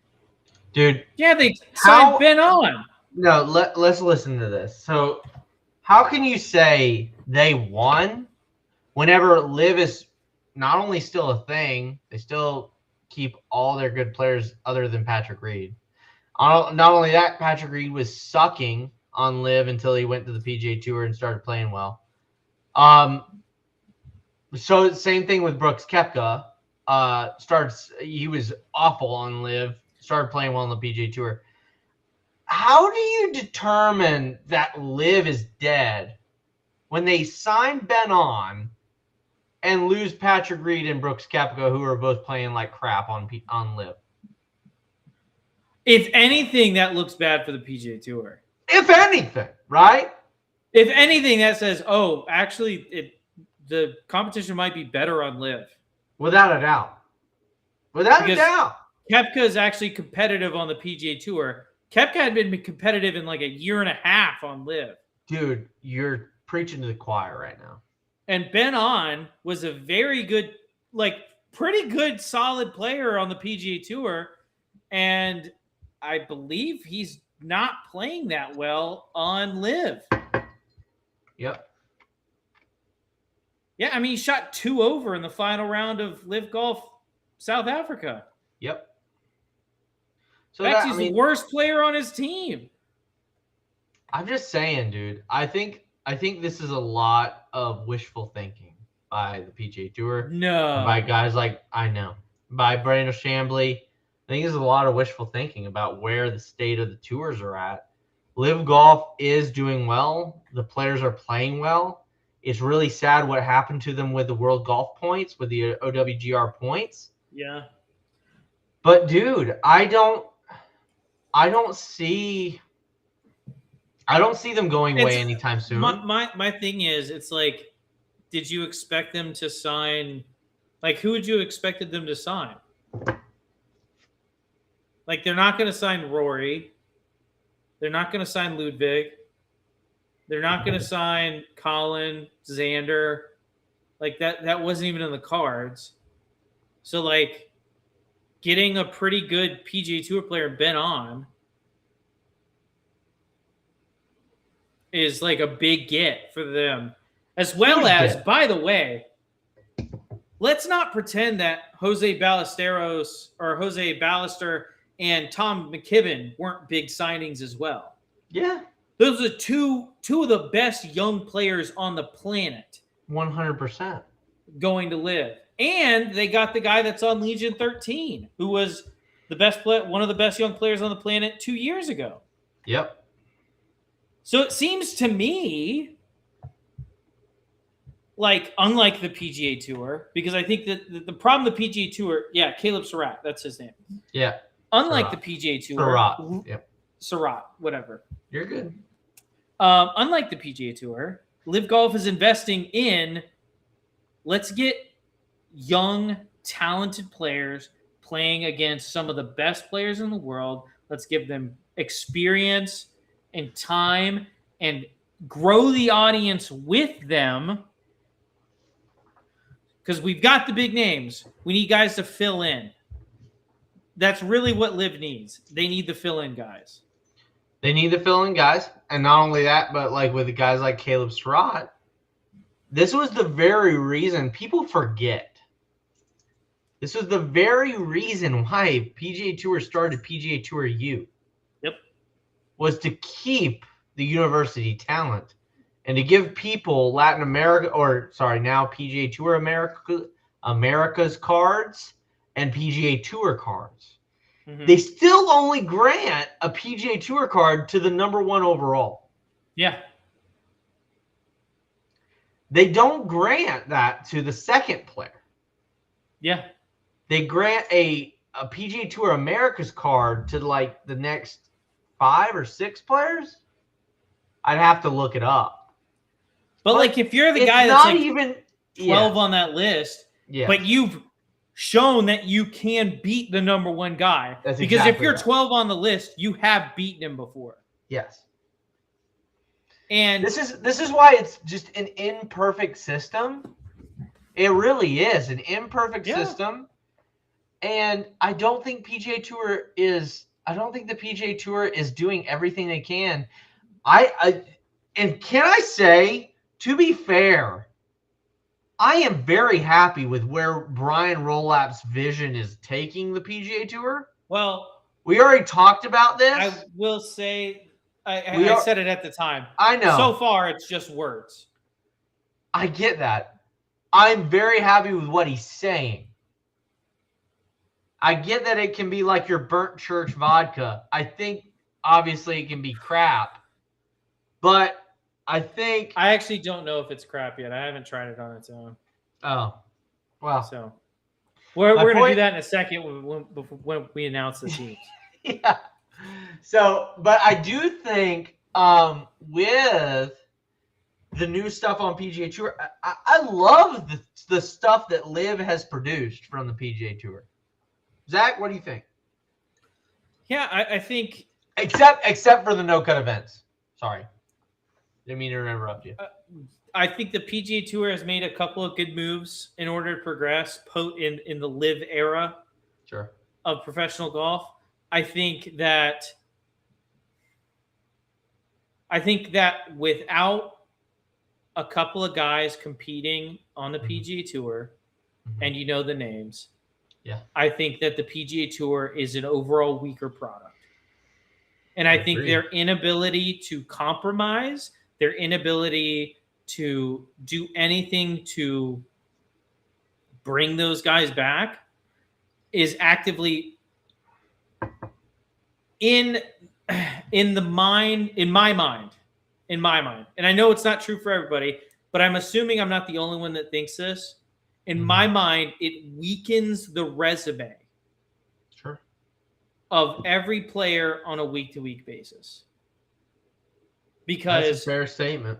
How are you going to say, what if John Rahm and Bryson DeChambeau and Tyrrell Hatton and Carlos Ortiz and all these other guys would have been there? Would they still have won? Maybe. And I'm not even saying that they wouldn't have. But you can't say that it's not a less impressive win because that's how the OWGR divvies up the points. Yep. It's based off of world rankings. And Tyrrell Hatton, John Rahm, Bryson DeChambeau, they're pretty high up there on the world rankings. I mean, this is why the Masters tournament should divest from OWGR.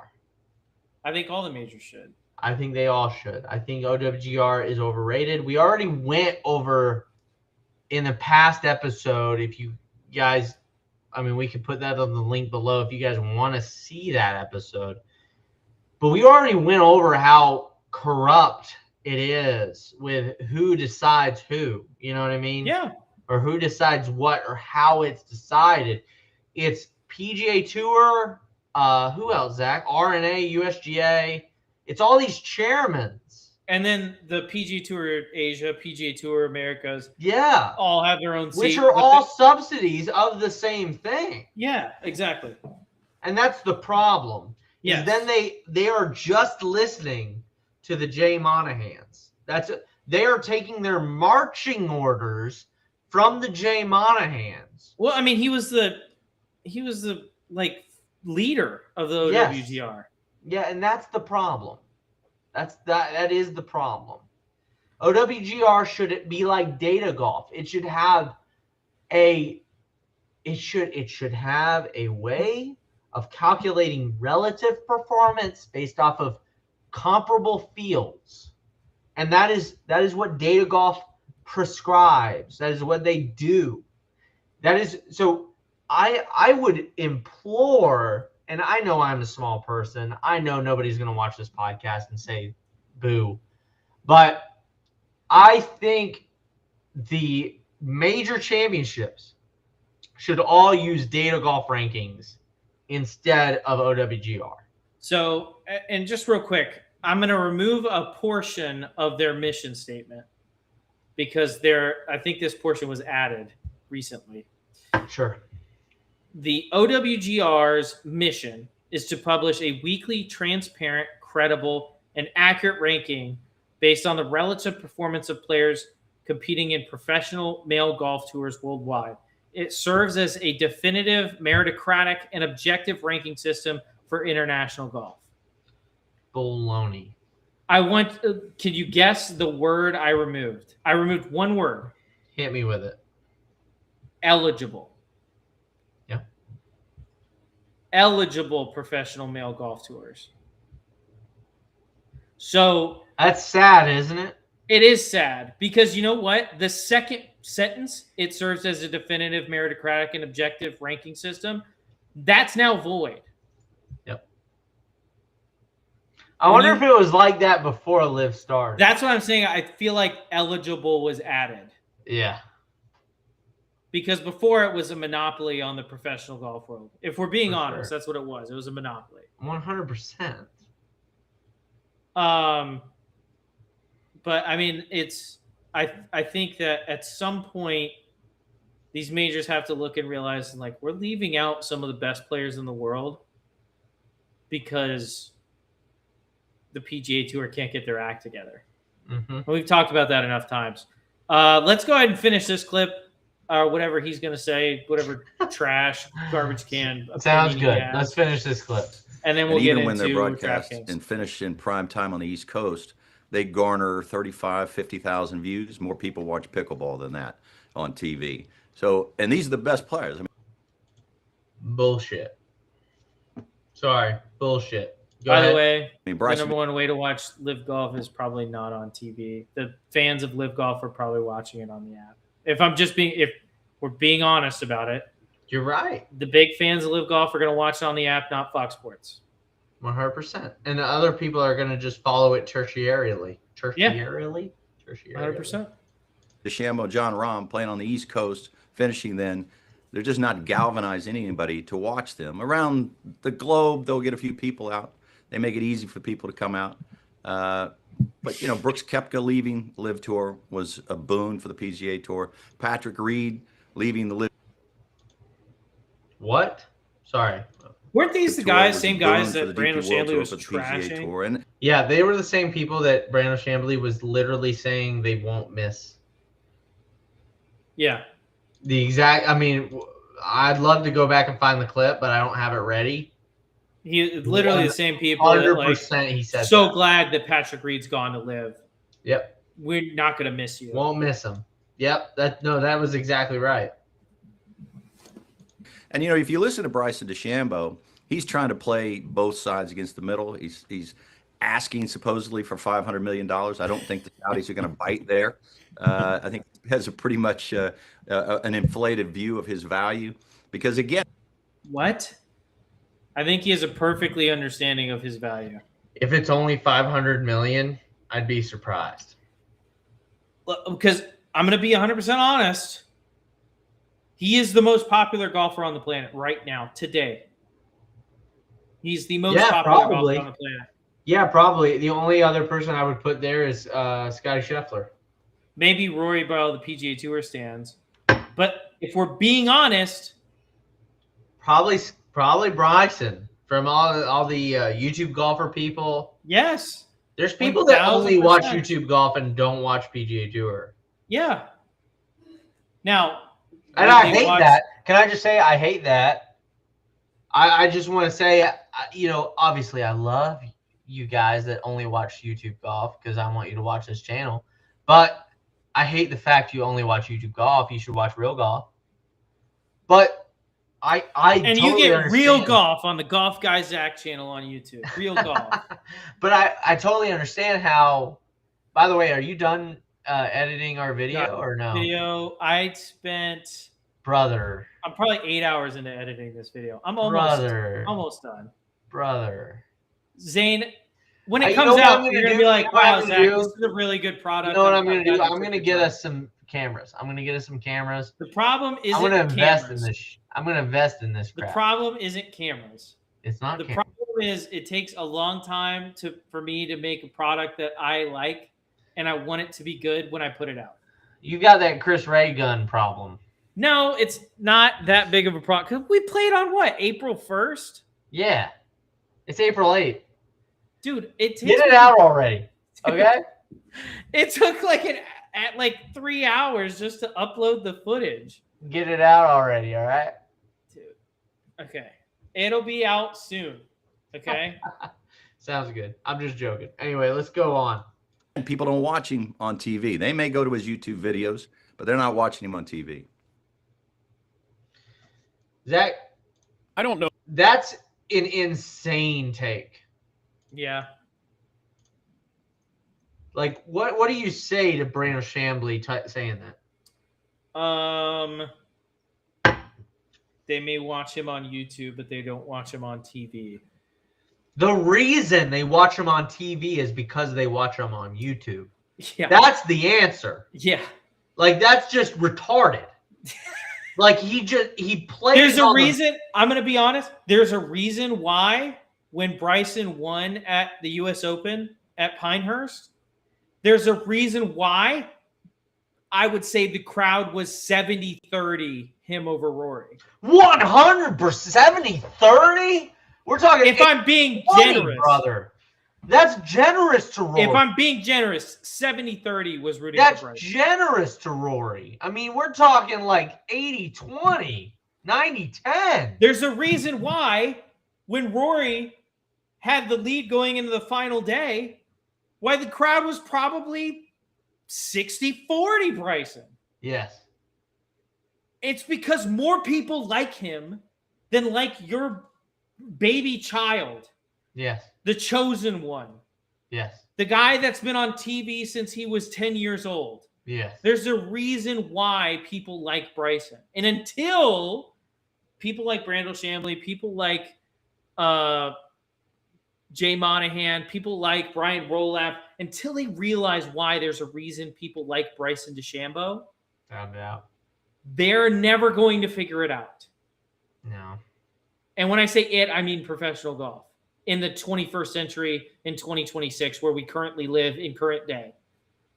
It is not 1984 anymore. It is not prime Tiger in the early 2000s anymore. Yep. It's a different era of golf, which we were gifted, by the way. Gifted. A miracle came to the game because Tiger was gone, basically, during COVID. Tiger was gone. His prime was over. He wasn't going to win another event. Some people are like, oh, but he won the Masters 2 years ago. He hadn't done anything since then. He had a big car accident. It was pretty clear at that point that him winning tournaments and walking down on the 18th on Sunday with the lead was probably not going to happen again. There were still some people out there who were like, but it's Tiger. And I was like, I don't care. The guy has half a left leg. Yeah. We were gifted this in golf, with this incredible boom. So many new players, so many new people wanting to invest. You had LeBron James playing on Bob Does Sports this past week. Yep. LeBron James. LeBron James. One of the most influential athletes of our lifetimes.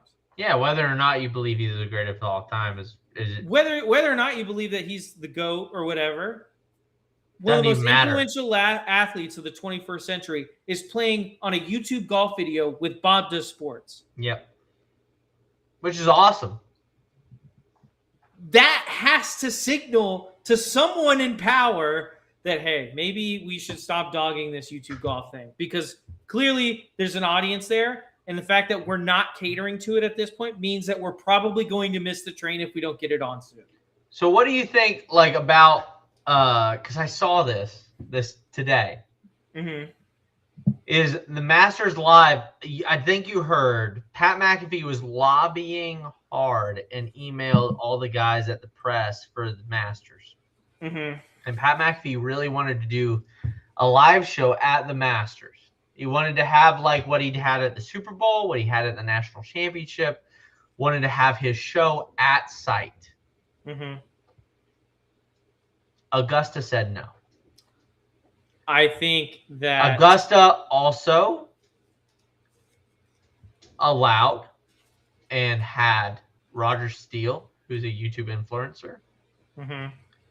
had him do the YouTube for the Masters. Mm-hmm.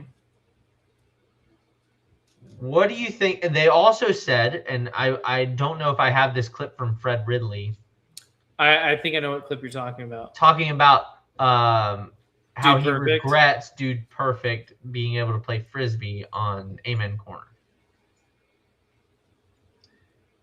What do you think the Masters should do, or the Augusta National Committee should do? And what do you think they're missing in terms of this moment we're in, which is a weird moment. It is Such a weird moment It is a crazy to moment. be in. But what do you think they should do? What is the next cause of action? And what, like, do you think they made a mistake? Anyway, go on.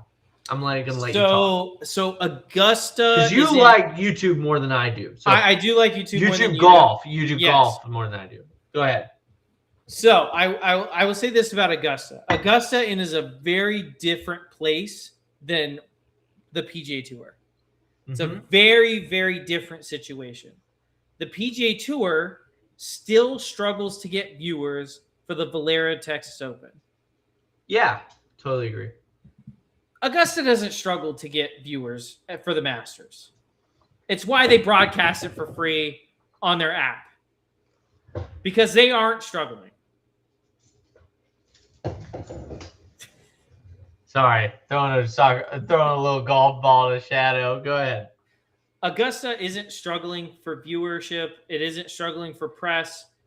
The Masters is, in my opinion, and probably in reality, the biggest tournament on the planet any given year. Yeah. It's the biggest tournament. Maybe you could make an argument for the Ryder Cup every 4 years or 2 years, or what is it? Sure. Is it 2 or 4? Ryder Cup's every 2. That's what I thought. Olympics is every 4. Every 2 years, you could maybe make an argument for the Ryder Cup, but there's also an extra sense of exclusivity to that because it's every 2 years and it's only on home turf every 4 years because it goes back and forth. So you could make an argument for the Ryder Cup, but fact is, year in, year out, the Masters is the biggest event of the year. Most of the time with YouTube golf, and I think it may have even been true at the time when Dude Perfect did the all sports golf at Augusta National. Golf at that time was on a decline. And that includes the majors and includes Augusta. And I think what Augusta was trying to do at that time made sense. Let's try and bring in a new audience, try and bring in people to watch the Masters, because that's what most of these courses do when they allow YouTubers to come out, is they're looking for promotion. Augusta doesn't need promotion right now. Without a doubt, yeah. I think at the time when Dude Perfect did that video, it was... I think the only reason they do it is to grow the game. That's not their stated purpose. Even they say it. Their stated purpose is to grow the game of golf. Augusta's chair? Yes. That's what Fred Ridley, that's what he said. And I agree with his statement. I mean, I love that mission statement. So here's the thing is they're not really looking at, oh, how can we get the Augusta, how can we get Augusta or the Masters more famous? Dude, it's already permeated society. Yeah, that's what I'm saying. So their goal is just to grow the game. Well, if that is their stated goal, then they should allow major cut with the Brian Bros and Grant Horvat out there. Play 18 or 20 or 36. If that is their goal, if that is realistically their goal, that's what they would do. I don't think that's realistically their goal. I don't know. And that's because I do think there's something to be said for the exclusivity of the one thing that puts Masters above the top. And you know this as well as anyone, Zach. I'm not telling you something you don't know. The thing that puts Masters over the top, or Augusta National, I should say, being the golf course, over the top, is its exclusivity. If you make it something that's not just attainable, but touchable to the average man. That is not a way of making it. You still want it to be heaven on earth for golfers. For sure. Does that make sense? So that's why I'm saying you still want it to be the Garden of Eden. Like, you still want it to be the garden, right? And so if it's the Garden of Eden, just to put it in religious terms, because we're drinking burnt church, remember? We're drinking burnt church. Yeah. If you're drinking burnt church and you're trying to put this into like a religious perspective, which it is, I mean, Augusta is very much a religious experience for golfers, then exclusivity has to be maintained. And if exclusivity is maintained, then we need to limit the touchable, we need to limit the amount of touch that those people even have. So I agree. I agree. Which is why I'm saying that if you allow YouTubers, if your goal is to grow the game, and the YouTubers that you're going to allow out there, it needs to be the right setting. Sure. So that's why I mentioned Major Cut, because that's one of the biggest series on YouTube. They only do 4 a year, and it's always at a major championship venue. So, like, they recently just did Torrey Pines. I have no problem. And they had the Torrey Pines staff actually did the Thursday and Friday pins for the last U.S. Open at Torrey Pines. They had the rough up, they had it firm, fast, and they actually played. Then they should try and make it to where maybe it happens another time of the year. Hey, Tommy Newser, thank you for joining. Tim. Tim's here. Timmy. How are you doing, Tommy? I'm doing great. Tim, we were just talking about the Masters and if they should allow YouTube golfers. What say you to the YouTube golfer thing? Should they allow YouTube golfers? Maybe this isn't the right time of year for that. What say you? I think for growing the game of golf, you allow YouTube golf. All right. So that's my opinion. That was Zach's opinion. I think if you're going to allow YouTube golfers out there, and if you want to do it, and your stated goal is to grow the game, I think that it wouldn't hurt anyone to I don't like do like it. I think it'd have to be done the right way. I don't think you allow Bob Does Sports out there. As much as I love Bob Does Sports, you don't allow Bob Does Sports out there. I think you do the Major Cut with the Bryan Bros and Grant Horvat at Augusta National.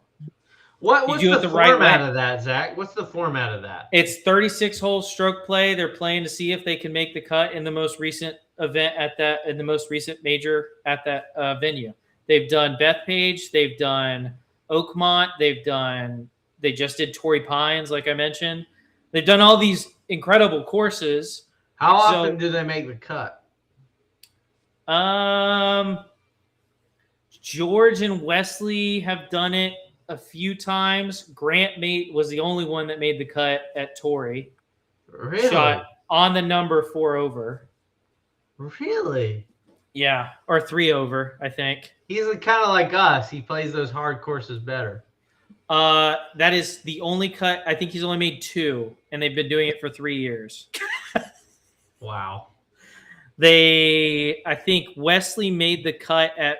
I think Wesley and George both made the cut at Pinehurst. Grant missed it by a lot. Yeah. There was only one where like Wesley went nuts. Mm-hmm. And he shot like, I think it was Kiowa. I think he shot like 6 under through 2 days and would have been leading the event through 2. I believe that, actually. But I mean, Wesley. Kiowa's one of those events, though. It just depends on what the wind's doing. The wind was up. The wind was up. No, I get that. I'm just saying it depends on what the wind is doing. For sure. Tommy, what do you say to the Masters allowing these YouTube golfers? I know you said yes. Do you think it should allow Bob Does Sports? Do you think it should allow only like the more serious golfers like Grant Horvat? What say you? I mean, I would say you let people in that have like tournament experience, people that have played and stuff like that. Sure. Like in the most recent Creator Classic at the Players, I mean, Trent shot like 1 billion on 9 holes. Obviously, you don't let someone like that in, right? Sure. But if you had like Fat Perez or like Brad Dahlke, Sean Walsh, like those good golfers from other groups play, I think that would be okay, and let them do it on like the Tuesday following the event. Yeah, that's fair. That's fair. Yeah, I would probably set it up for the week after as well. If you were going to allow week after. Oh, I would do the week before the Augusta Women's. I would let them play on it and then say, hey, you have to release it the week of. That's what I would do. Like it has to come out like Tuesday, Wednesday. Yeah. Okay. It has to come out Tuesday, Wednesday, or Monday even of that week. Yeah, Monday, Tuesday would probably be the best because it doesn't take away from their viewership of the 100% of the Yeah. It doesn't take the par 3 viewership away. Which, granted, I don't think they really care about the par 3 viewership, but I do think having it Monday, Tuesday would make more sense, right? Yeah. Just to assuage anyone's fears of, because there's got to be some guy that's like, well, I don't want our viewership to go down for the par 3. Sure. Right.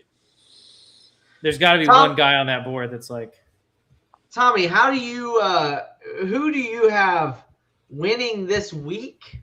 Let's go with who would be the most favorited this week that you're like, I think they're gonna win.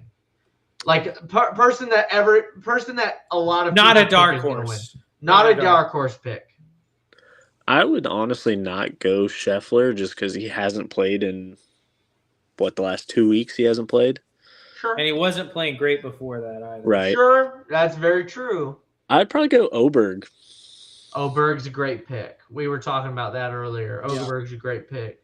Now, what would you say is your biggest dark horse for this next week? Probably Chris Gotterup.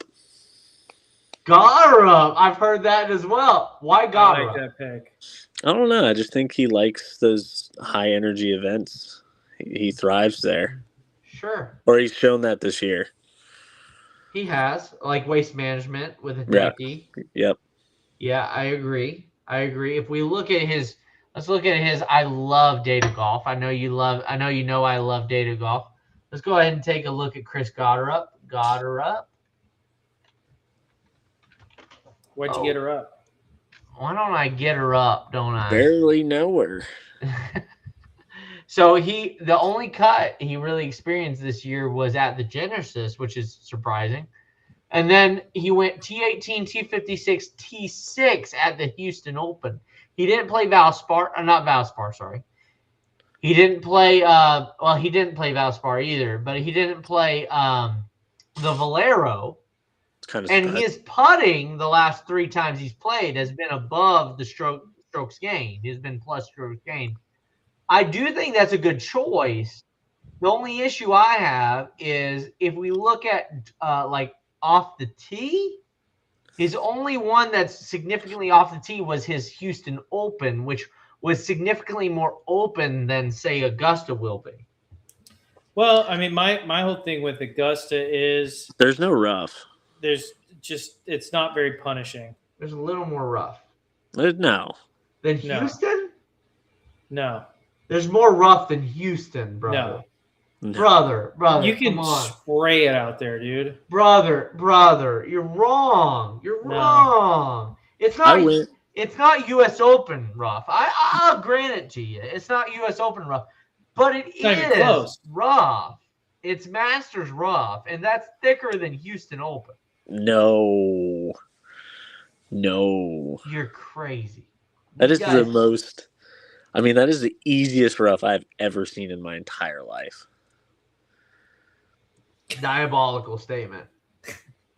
The Legends has harder rough than Augusta. Not right now, but it will. It will. Dude, the Legend Golf Club rough, of Georgia has much more difficult rough. dude, than- Golf Club can go. Zach knows this. Dude, Golf Club can grow it out. When they grow it out, that rough is impossible. It's hard. It's impossible. You can't get spin on the ball. Would you have a little Shirley Temple there, Zane? The ball. No, I have an azalea. You should make one. Shirley Temple. No, it's Can't an change my mind. azalea. It's an azalea. It's for the Masters. I've had 2. My wife cut me off. I'm gonna have another. I mean, one. you do got to be at work at 7. Yeah, I know. Yeah, Have fun starting, by the way. Have Dude. a what? Yeah, What? I'm What'd you say? thrilled for my 9 to 7. Wait, what? Say that again, Zach. He PM has to starting, start? dude. PMSing. Or PM What does that starting. mean? PM starting. Starting in the PM. Oh, he's the later shift. Yeah. But Wait, comes in and at you 9. work from 9? Yeah. Dude, you guys are crazy with your. I talked to Zach about this. Zane works like 2 to 6. Don't send this to Mike. Don't send this to Mike. But I swear to Clip God, it. like Sending it to Mike. don't send it to Mike. But I swear to God, mine's either like 6:30 to 2, or it's like 2 to close. You know, it's like Wouldn't that be the dream, Tommy? Nah, that's not that bad. Tommy, would that be the dream? Nah. No, Tommy loves those 9 to 7s, dude. he loves those 9 to 7. He lives for them. That's wild that you guys have to work those. I talked to Jeremy about this. My boss. Like, why do you guys not have the pro shop staff to cover the pro shop, or like what's the deal with that? No, we do. We just don't have anything else. So why do you need to work such long hours there at Georgia Club? I don't We gotta mean manage people, dude. We gotta I don't manage. mean to put you on the spot. I We gotta really don't. manage. Yeah, we're there to manage. The outside staff, or Everything. You name it. really? Yeah. So like, how long are your shifts? Depends on the 8. day. 8 to 10. 8 to 10 hours. That's diabolical. Do you work 6 days a week or 5 days a week? Oh, 6 days are cranking up now, buddy. Dude, I don't know Hell how you yeah, guys they do are, it. dude. Now, Hell yeah, they are. granted, I will say Jeremy has done 6-day weeks for this coming week and the week before this week. But the issue is the reason he's done 6-day weeks is we don't have the pro shop staff. We're hiring 2 more people. What, like, are you guys hiring more people, or is it 6-day weeks from here on out for you guys? until 6-day summer? weeks, probably till late September, early. Oh, Nah, I'd say probably July. It'll I slow was about down in to July say. a little bit. It'll slow down a little bit in July, but then it'll pick back up pretty close to after that. That's crazy, you guys. One thing I will notice Man, about we're the golf, workhorses, dude. We just work different out here at the Georgia Club. one thing I noticed about the golf industry is how little we help the assistant pro. I've noticed that my boss does a real good job of it, actually. Jeremy, shout out to you.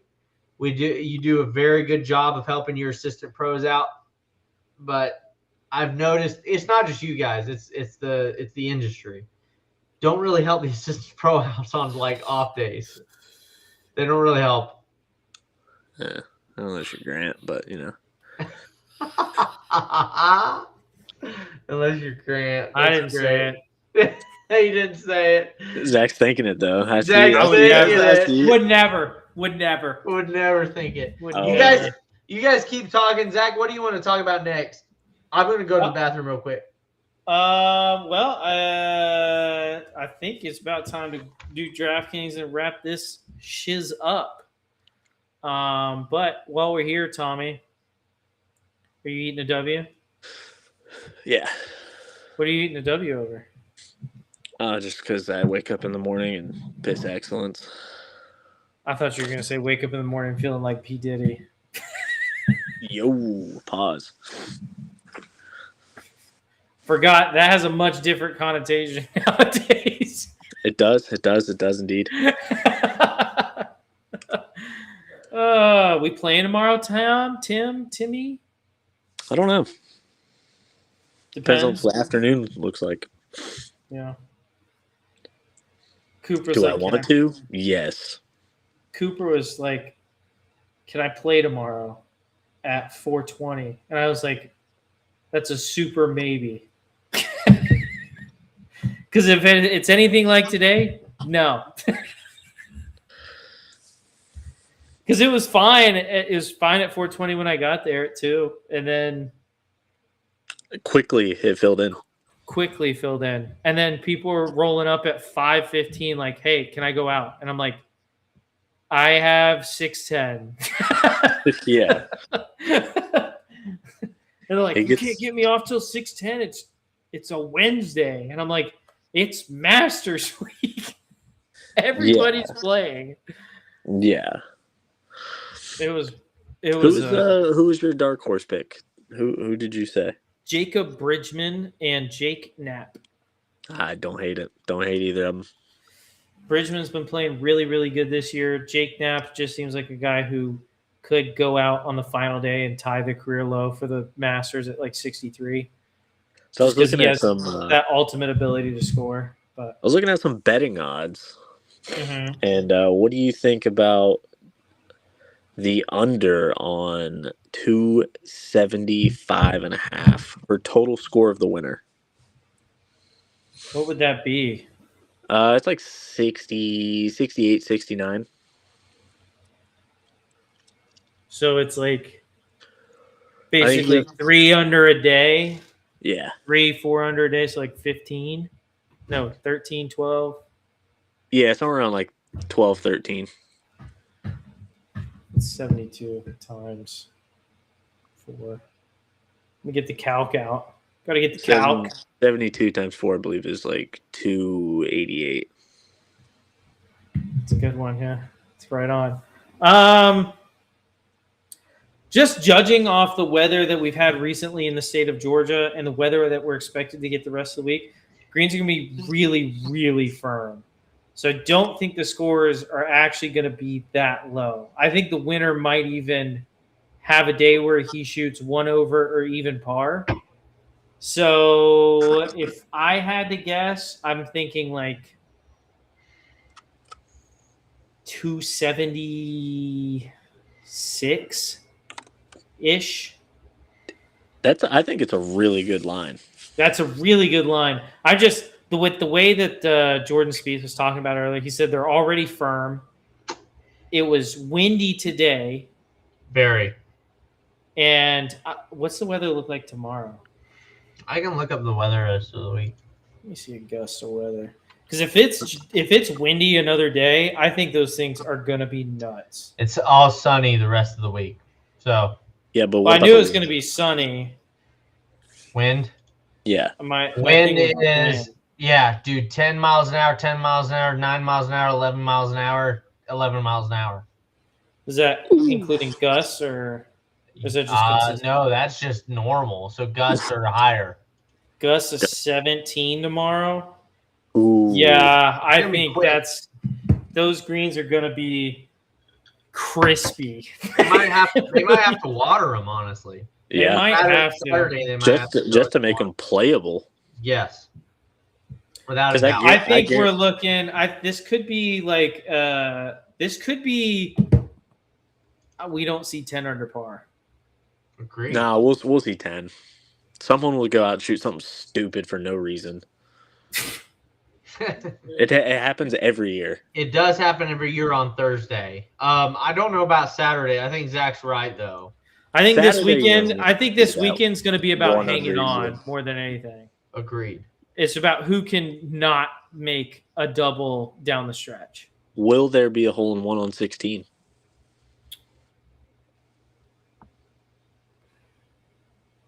It's a great question. Which I would day? say yes. Which day? The hole in one pin, the back left. So final day isn't that Final day? Sunday? I think someone. There's gonna does. be one. There's gonna be one. Because I mean that's It's gonna typically be early in the day though. It's not gonna be late in the day. It's not going to that's be typically anyone in the one contention. pin. Yeah. Yeah. Well, I mean, everything funnels to that pin. I Yeah. mean, you just hit it to the right side of the green, and What? you got a shot. You guys make it sound a lot easier than it is. I'm not saying it's easy. I'm For saying those guys, I mean, it's got to be easy. For us, no. No chance it's easy. Especially with the winds. If the wind's cranking 10 miles an hour. They're professional athletes. It's their job. They hit that shot 10 million times a day. Come on. Okay, Tommy. All right. So real quick, let's go into Sunday. They're expecting gusts of 16. Sheesh. 88 degrees. Let's go into this real quick. What do you guys think of this menu for the champions dinner? Let's go ahead and go over this. This is great. Are we going to Bubba, or are we going this year's? This year's. That is not this year's. That is this year's. No, That's that's just Bubba's. 2013 there, pal. Oh, I'm sorry. The Bubba one. Look at Okay. this one. Yeah. The whitest of guys. The whitest of guys choices. This looks like Tommy if he won the Masters. That's Nah, dude, it would hilarious. be a smash burger. Confetti cake. But I agree with everything else. A little Caesar, a little confetti cake. Confetti cake, brother. You know what? Honestly, he's been getting a lot of crap for that. Honestly, respect. To be like, we'll make you anything you want. And you're like, I want grilled chicken breast, mac and cheese, and green beans. With a Caesar salad and confetti cake. Yeah. Respect. That's a man who knows what he is. I want to give Rory some props though. Can we go ahead and give Rory some Absolutely not. Okay, here we go. Yeah, This is the most I'll give Rory pretentious props. menu ever. People keep asking me, why didn't you go more Irish? And I say, because I want to enjoy the dinner as well.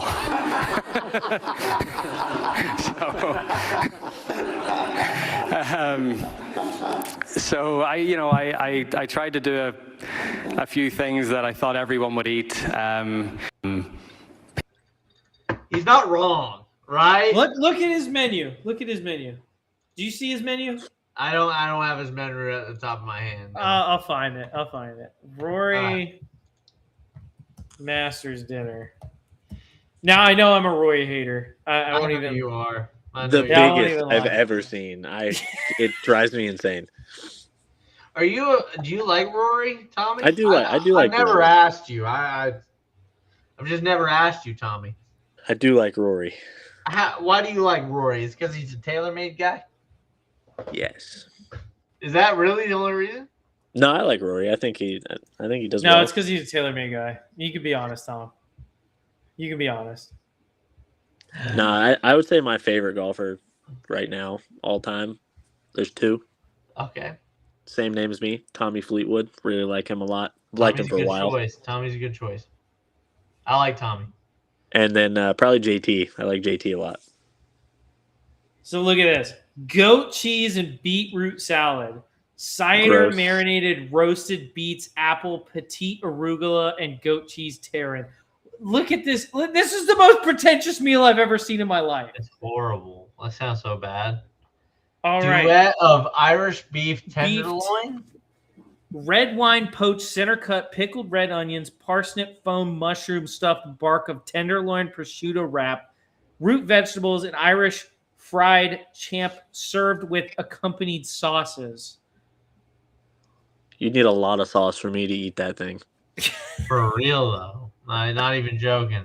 Like Family A1 style to drown out tobacco, onions, everything. and pig cave mustard. I might have this tobacco onions. I don't know if I've ever had tobacco onions. And then Oak Hill's traditional sticky toffee pudding. That sounds Pittsburgh good. dairy vanilla bean ice cream, Jack Daniel's spiked caramel sauce. I might That just is the eat only dessert. thing on this that doesn't sound pretentious. I might Sticky just eat the toffee pudding's dessert, pretty drink the wine. Yeah. I might just show up and go, I just ate at McDonald's, guys. You know? I just got my McNuggets. I'm good. Just give me where's the pudding? I just Where's went the to McDonald's. I'm gonna eat the pudding and I'm gonna drink the wine and that's it.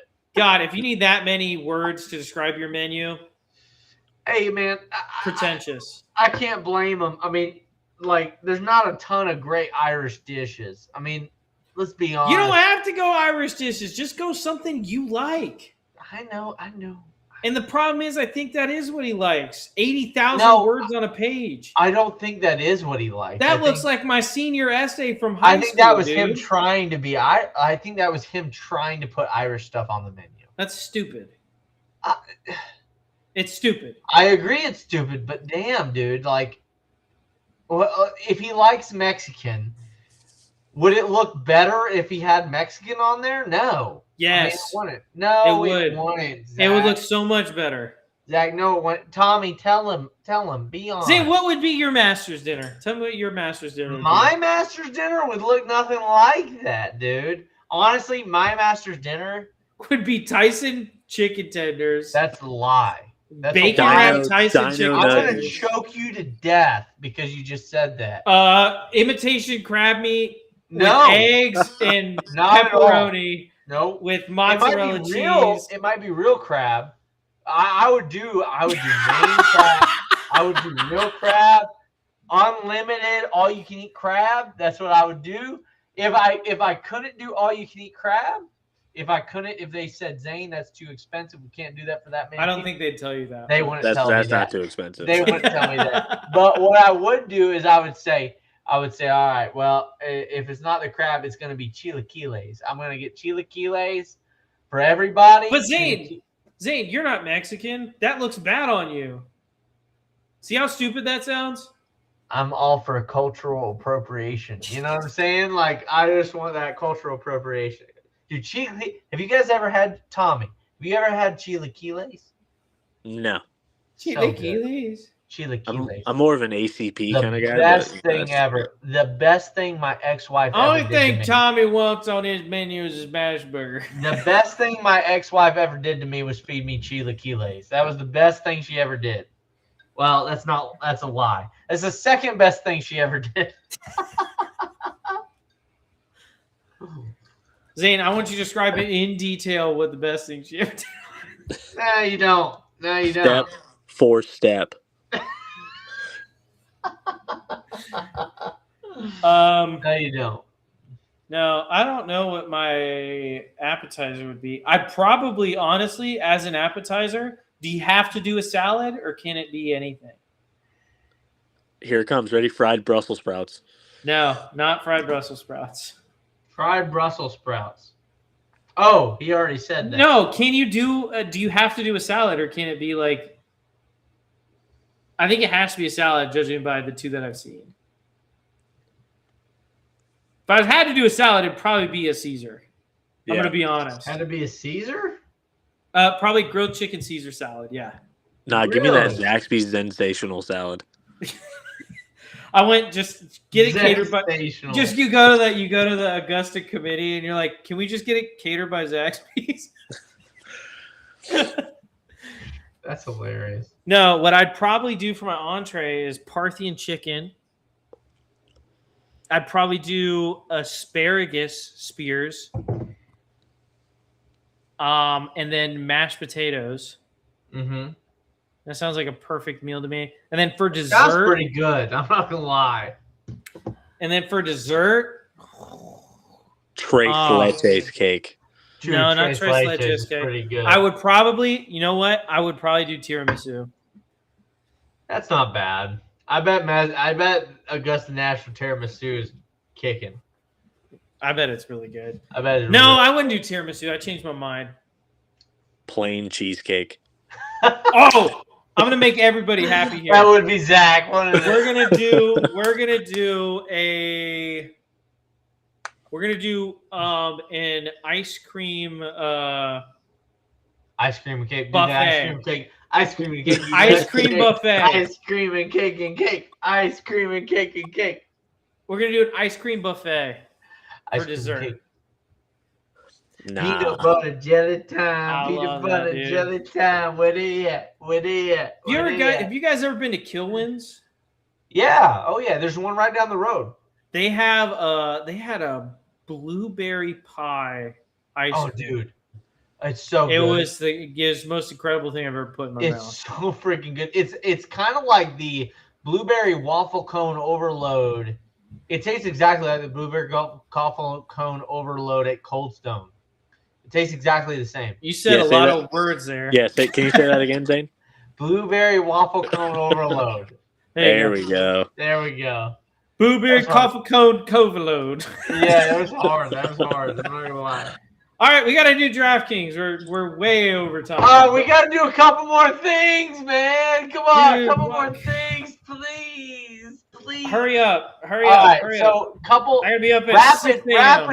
rapid fire. Here we go. You ready? Let's listen to Gary Woodland on his PTSD. That's not him. Let's listen to this guy. I'm in a different spot than I've been in a long time. Even in coming back in 24, I was still fresh from surgery. I just didn't know what the future held. And now I know the fight I'm in. I'm not going to get emotional, but I know what I'm battling every day. And, you know, people have asked me how was the win. The one thing I know is having this brain tumor and having PTSD, it doesn't matter if I win or lose. It doesn't care. And I had a tough week last week battling this stuff. You know, it's a lot of stimulation comes with winning, stuff that I hadn't seen in a long time. And it's a big week for me here this week. You know, the fans are very close on the tee boxes. There's a lot going on, and there's probably not a safer golf tournament in the world, and so I'm happy for that. But it's still a battle in my head if I'm safe or not, and that's a tough pill to swallow. So I'm emotional from the standpoint. I know how close I probably was to never being back here, and I'm very proud of myself for earning my way back. Missing the cut or making the cut, guys? What are we thinking? Making the cut. If I had to bet now, missing.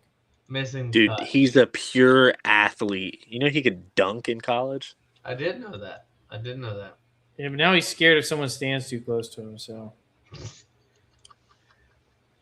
Zach, that's fucked. That's screwed up, man. that's a fact. Yeah, dude. That's a fact. You know, it's a fact. I'm not what saying that's a good thing or a bad thing. I'm saying that you said it as a joke. You said it as a good thing. You were like, I'm happy he's that way. That's not at all true. That's exactly what it sounded like. It's 100%. Tommy's exactly right. It's tough what he's going through. It does make it harder to win at Augusta because the patrons are very close to the players. I don't think it matters at all if you're that good. All right, and then let's listen to Bryson DeChambeau building his own driver and irons. Let's go ahead and listen to that. Nobody cares. Building irons, building a driver, you know, and so we'll see where it goes. We'll see where it takes me. And, you know, all I can say now is that if I don't put them in the bag, it's my fault now. Can you say what clubs they might be? It's my own personal clubs I'm building. Okay. How much does he bleach his teeth? What do you guys think? Do you guys think he bleaches his teeth every day? Like, I think it's an everyday thing there. You know what I mean? I don't think it's an everyday thing. It's probably once or twice a week. Definitely not the only thing he's bleaching. His golf clubs. The only thing he's bleaching. Are you talking about a Tommy, shaft? Tommy, I love you. You gotta be a regular. Tommy, you gotta be a regular. You're thinking about the salty balls thing. Tommy, Yeah. Tommy, you gotta be a regular, brother. That was great, dude. Tommy's got a kid, dude. He can't be a regular. Can you say what clubs they might be? It's my own personal clubs I'm building. Okay. With Bettinardi or what a douchebag he is. With myself, yeah. Okay. Yeah. So with myself, what do we think that means? Do you think It means he's manufacturing his own irons and his own driver. kind of dope, not gonna lie. If you can I mean, it's cool and all, but like you don't have to be an ass about it. I don't think he was being an ass. He was definitely being a smart ass. See, this is Tommy PGA Tour. Like I think it is. I think it's a PGA Tour stand. This is Rory fan Tommy coming out here. Agreed. Yeah, I like Bryson as a it's cool what he's doing for the game, trying to hit the ball far. Like that's awesome. It's interesting. What? Like when he was on that whole I'm gonna drink 4 protein shakes a day and hit the ball as far as humanly possible. Like that was awesome. I wanted to watch more of it, but Fair. Okay. And now Tommy gets to watch it every time me and him play. Zach did outdrive me with a 3-wood the other day, and it was quite humbling. Oh my God, dude! I feel you, Tommy. Zach right now is driving the ball. Probably, if we're hitting the same golf club, if we're having driver, Zach's probably driving it 5 yards further than me on average. I would say, not crazy farther than me, but it's consistent. Occasionally, he's airmailing me. I don't like it. No, it's not. It's not fun. It's not fun. I agree. Dude, I was playing with Jackson Cole, and it's too bad Zach couldn't win doing that. Well, the video's coming out, Zane, so love it. I was playing with Jackson Cole and Justin. Did you beat me in the video? Did you beat me in the video? I haven't done the beeping yet. No, did you beat me in the video? Oh, you'll have to watch and see. No, I don't remember. Did you win? We'll have to watch and see. You can tune in on Golf Guy Zach coming out soon. Zach, just tell the people. Did you win? I smoked his ass. I think you did win. I won by 3. Why, Zach? Why do you win on like the filming things, but never win in real life? Like that's the question everybody's wanted to ask. I mean, hey, I'm 1-0 against Zach on camera. That is true. He is 1-0 against me on camera. Dude, we gotta play. I gotta go out there and play whenever you guys can play. You guys gotta text me. You know what I mean? We play at like 5:30 on a random. It's the Tuesday. and it's the most dude. I literally thing work. ever. Most days I literally work from 6:30 to 2. So if you guys text me, I invited you out the other day and you said you couldn't come. Well, this just depends on the day. Just send me whenever you guys can play, and I'll be out there. I'm 30 minutes away from you guys. I probably won't be this week. Oh, that's fine. That's fine. I get just it. because it's Masters. If we do get out and play, it's gonna be. I will play with you, tight. And I'll just play it on my speaker. You know what I mean? I'll just play the Masters on my speaker.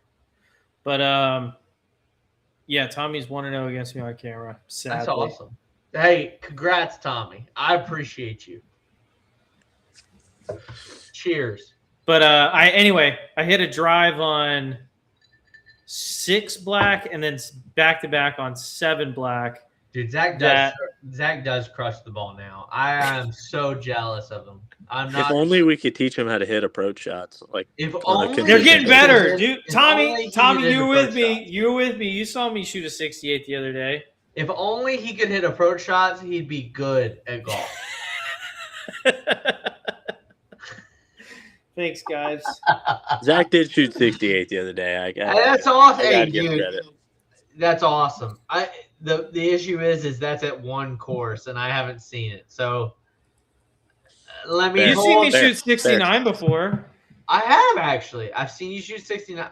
Well, where was that at? Standard Club. That's true. I did shoot. Much harder golf course than the Georgia Club. Much harder golf course than the Georgia Club. Shot 69, lost by 3, finished second. To be fair, not joking. To be fair, if you played the Georgia Club playing like that, you'd have shot 5 under. Not even lying. Probably or better. Or better. Tommy's right. Standard Club is way harder than Georgia Club. Yeah, I played really shots, well that day. Brother, the shots that you play there and the putts you made were so good. I played really well there. I played really well. That was great to see.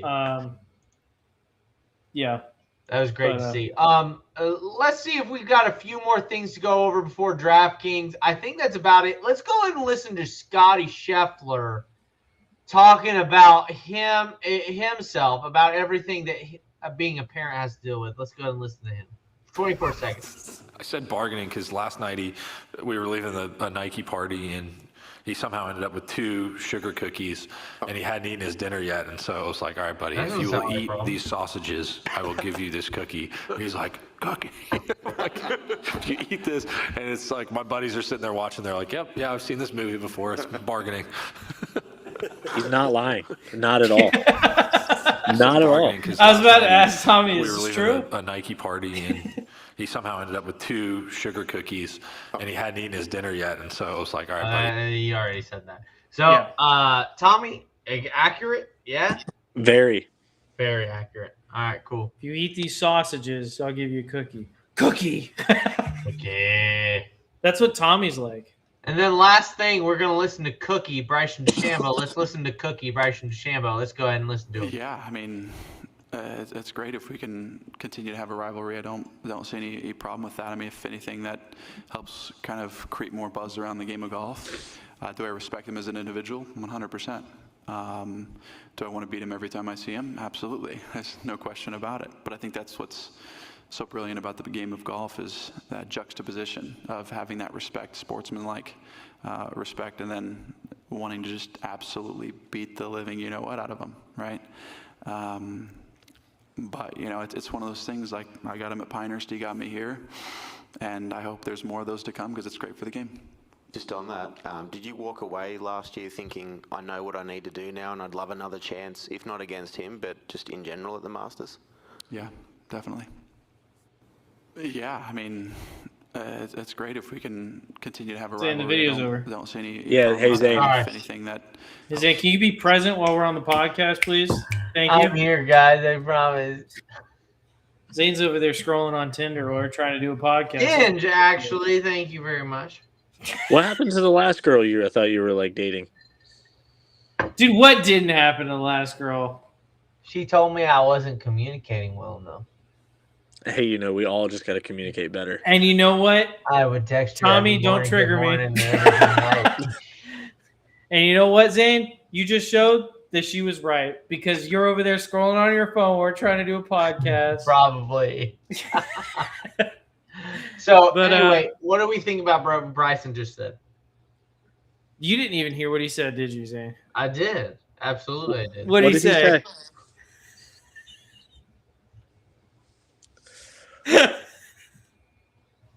He said he was talking about Rory McIlroy, talking about how like playing against him is good for the game, talking about how the rivalry is good for the game. I agree with him. What do you guys think? That's exactly what he said. Zane's reading the caption of the video. No, I swear to God.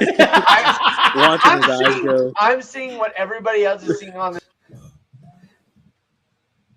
Oh, and he froze and he's dead. All right, goodbye, Zane. Oh, he's back? Oh, hey. Sorry. You okay, buddy? I'm fine. Seems like you're losing it. Do you have one too many azaleas? I did not. What do you say, Zach?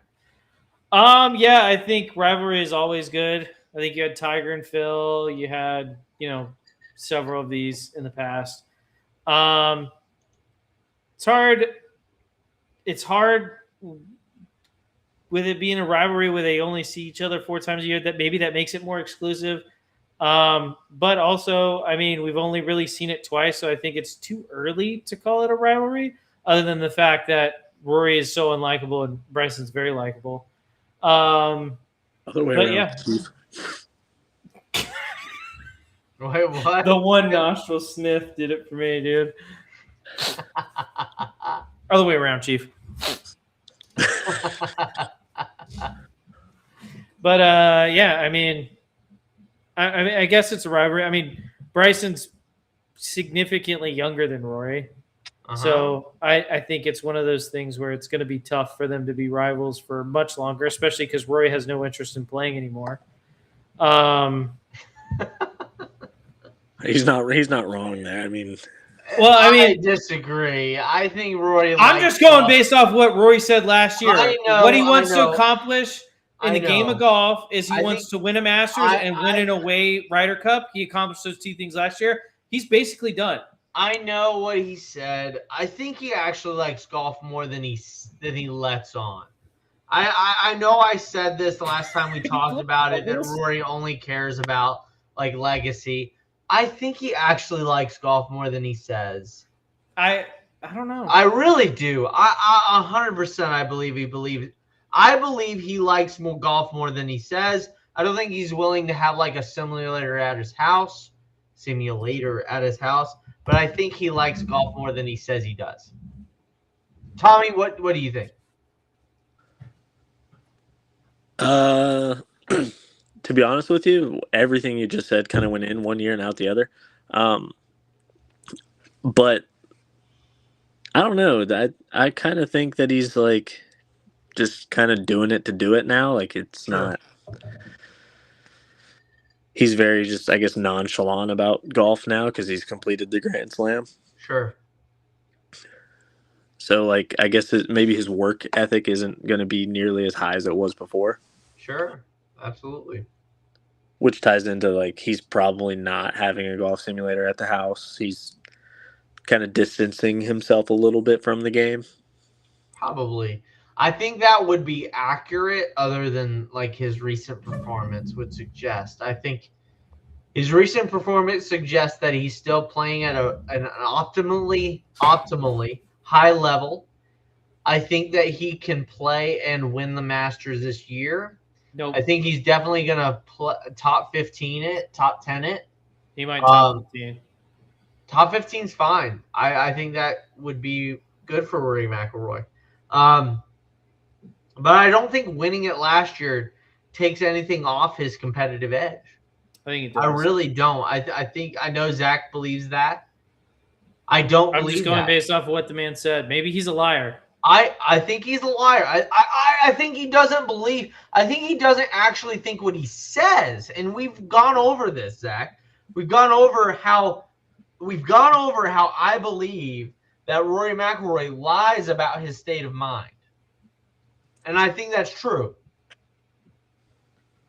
All I want to see, listen, this is what I want to see this Masters, okay? I want to see Rory with the lead on 17 and making and lose it. Yeah. Yeah, I'm not gonna lie, I would love that as well. But or do what he did in like 2015 or whatever, where he was like had a 4-shot lead going into Sunday, can we be and honest then real shoot quick? like an 81. Can we be 100% honest? Rory being in the mix would be good. I want Rory For to be in the mix. I just don't want him to win. I don't want him to win, but Rory being in the mix, great. I think he does want to win this year, by the way. I think it'd be awesome if he would win. It'd be the first back-to-back champ since I think 2002. I think you're right. It'd be awful. And I think Rory does want to do it. It'd be awful for the game of golf. You can think that. I think he does want to do it. Let's listen to Fred Ridley real quick, reaffirming club support for the USGA and RNA rollback of the golf ball. I've commented for the past several years on the subject of distance. Zach, what did you say? I'm sorry. I saw this earlier. It pissed me off. All right, let's listen to it. Commented for the past several years on the subject of distance. We have been consistent in our support of the governing bodies in their effort to regulate the distance elite players are hitting the golf ball.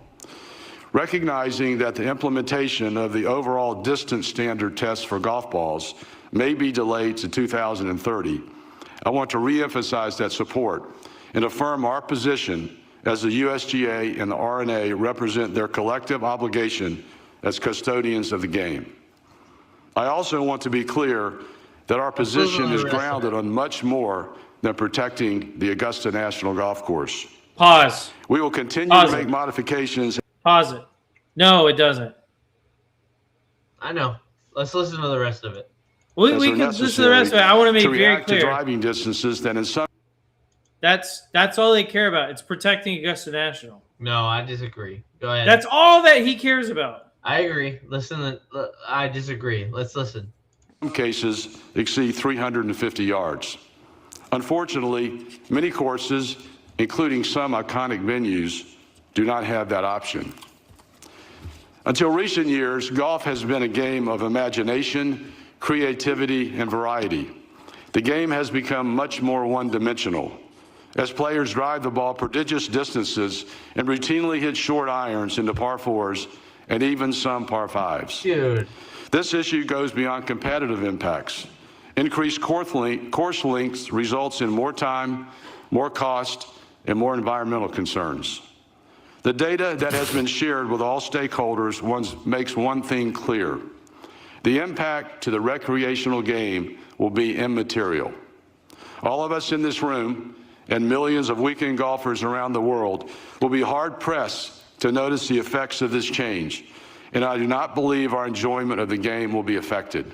It'll be As for deeply professional affected. golf, we hold firm in our belief that the greats of the game are defined not merely by how far they hit the ball, but their extraordinary skill in all aspects of the game. Oh my God. Their ability to shape shots, to take on risk, I like and to Fred execute Ridley. under pressure is I at the know. heart of championship golf and is best displayed through a full spectrum of shot-making opportunities. Regulation of the golf ball is not an attempt to turn back time or stifle progress. It is. It is an effort to preserve the essence of what makes golf the great game that it is. Nope. That's a lie. It is 100% an effort to make sure that people don't hit it as far as they used to.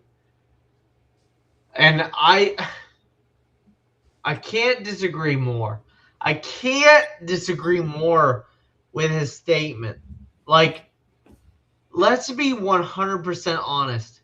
Zach, how has hitting the ball far produced winners at Augusta National?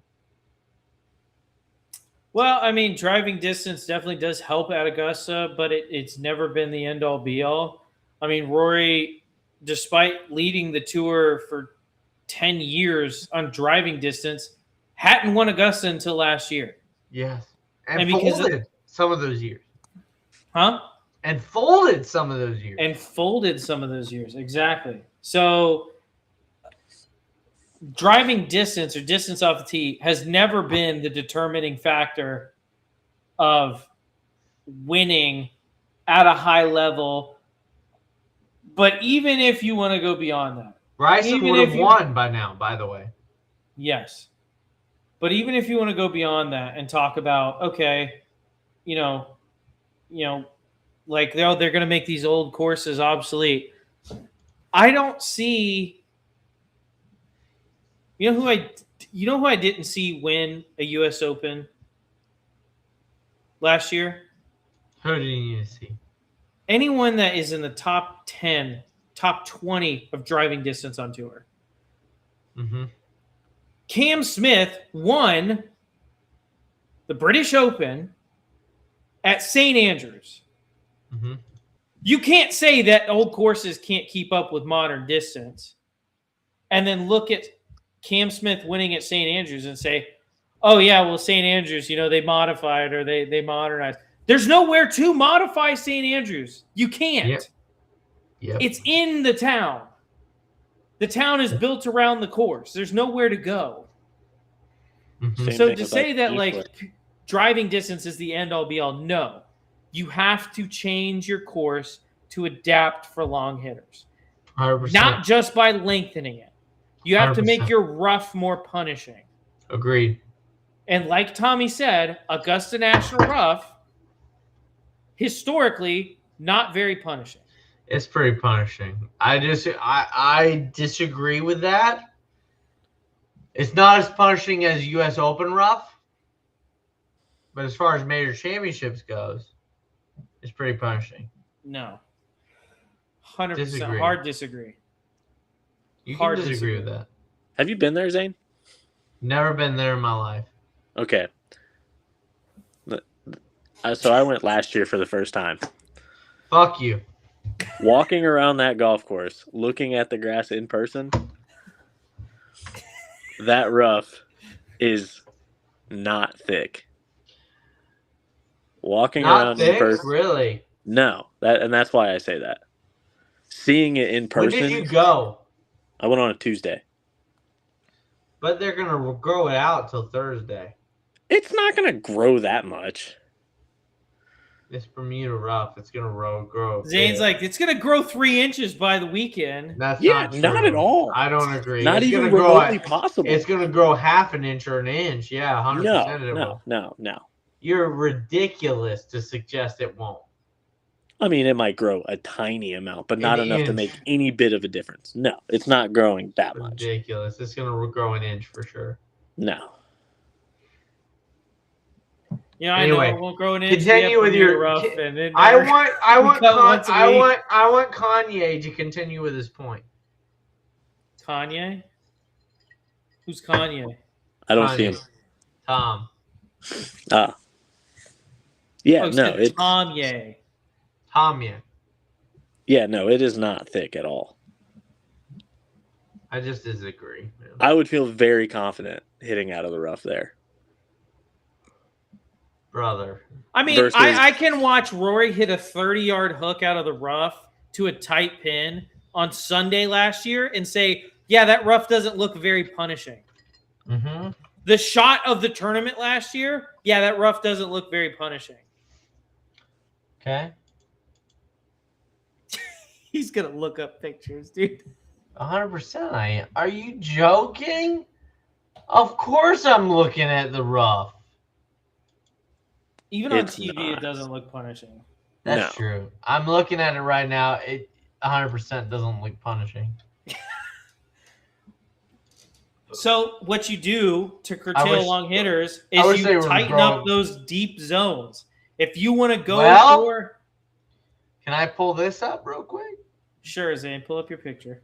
Was this from like 1980? No, it's from recently, but it's not from this year. So I agree with Tommy. I looked at this year. It doesn't look that punishing. This looks pretty punishing. Augusta National Sports higher rough, and it doesn't look good. Jeff Shackelford. Okay, That's what year pretty was high. it? That's Yeah, but at that's least talking 70. about this specific year. It was higher. I know it was. I know. It's typically not high. I It's get that. typically very shallow rough. I get that. In I fact, do. last year, what it looked like when someone got hit in the rough, and this is a downside in its own effect. We because agree. of- Zach, we agree with this. No. I'm just clarifying. One of the reasons why the rough can be a little punishing, even though it's not high, is it sets you up with a fly or lie. And when these greens are so specific, you have to land in specific zones. Hitting a flyer or a ball without spin will kill you on those greens, especially with how firm and 100%. fast they're going to be. Totally agree. I think the crazy thing about Masters greens, though, is, and this really is what we were talking about with Bryson. The thing that protects Augusta more than anything is the putting. And We the green know complexes. this. Yeah. We know, Zach, you're exactly right. You're exactly right. It's the green complexes. It's the putting. You're exactly right. It's not the rough that protects it. It is the green complexes. Tommy, let me ask you this, because we haven't asked you this, I don't think. Who do you have winning the Masters as a dark horse? You did ask him. I don't think we did. You No, 100% you did. didn't. We asked him. You regularly. asked him, and he said Chris Goddard. Oh, yes, right. We did ask him. Go ahead and drink some more of that azalea. I will. It's really good. Tommy, you got to try It's this. really good, Tommy. You got to try this, man. You got to try this, man. It's real good. Zane, I want you to go stand on a line, put one foot in front of the other. Don't mind if I do. All righty. We got to get to DraftKings because I do have to go to bed. So, DraftKings, unfortunately, it looks like this Oh. week. DUI, give it to him. Yeah, he's done. He's done. He's done. Would not pass. Would not pass a DUI test. I did it. Mr. Woods, you're going to jail. I'm sorry. Sorry, you're going to jail. Everybody. All right, let's get into DraftKings. I have to go to bed. Yeah, that's fair. I do too. So, that's fair. All right, so we're doing the PGA 200. Tommy, are you joining us for Georgia DraftKings? Peach, 50K to first. This one's full now, but there are several others that you can look at. I'm going to go Yeah, ahead I and can't name. do it though because I'm on my phone currently. Oh. I'm going to name my cheapest player first because that's what I always do, and it's That's worked fair. so well this year. That's fair.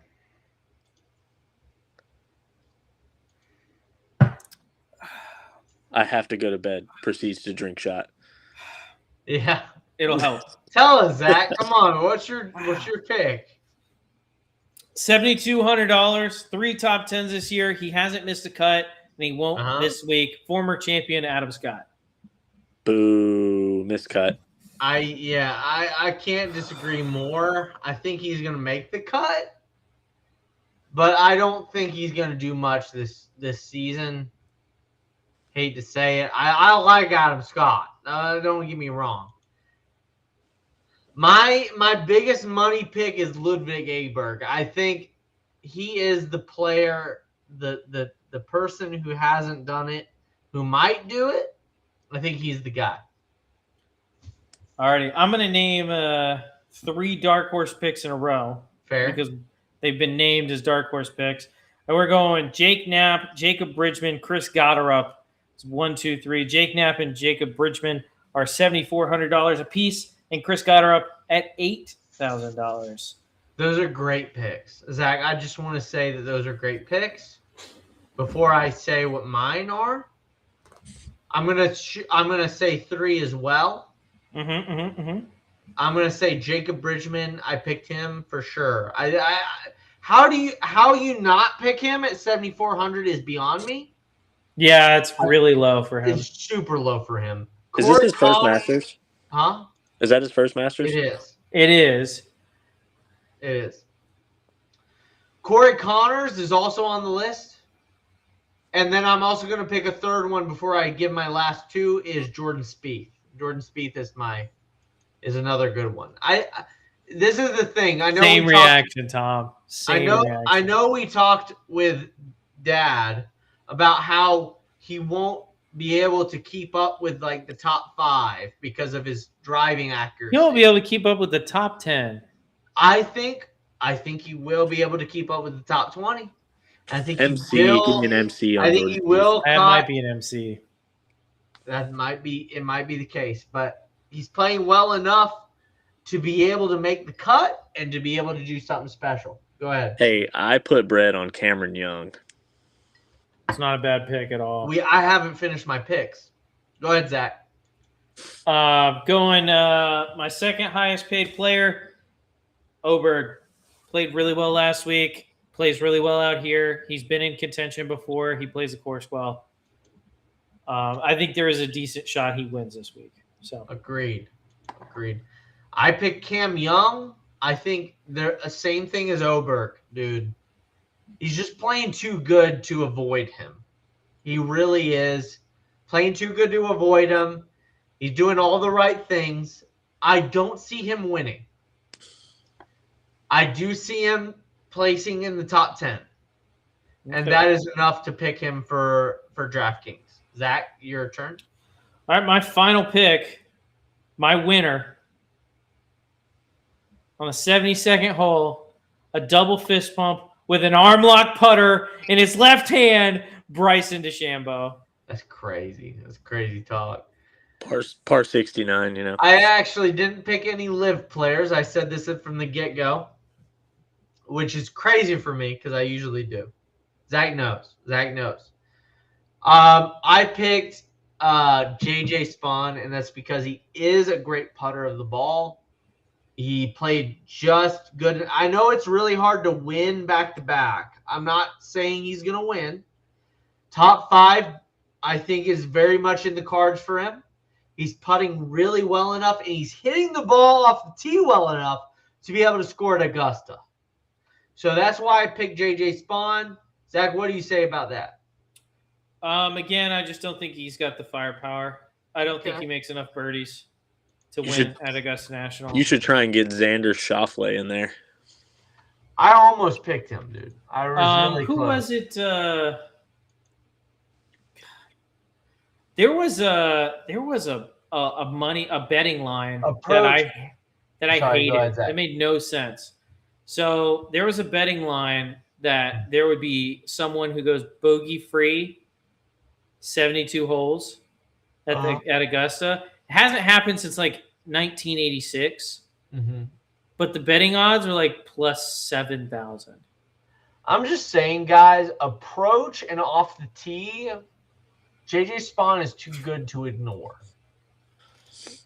I just think he's too good to ignore. He's putting above average. And his only bad putting round was at the Valspar. He missed the cut, and that's because he was negative 2.61 underneath the strokes gained. Zane, on a scale of 1 to hammered, how hammered are you? Really hammered.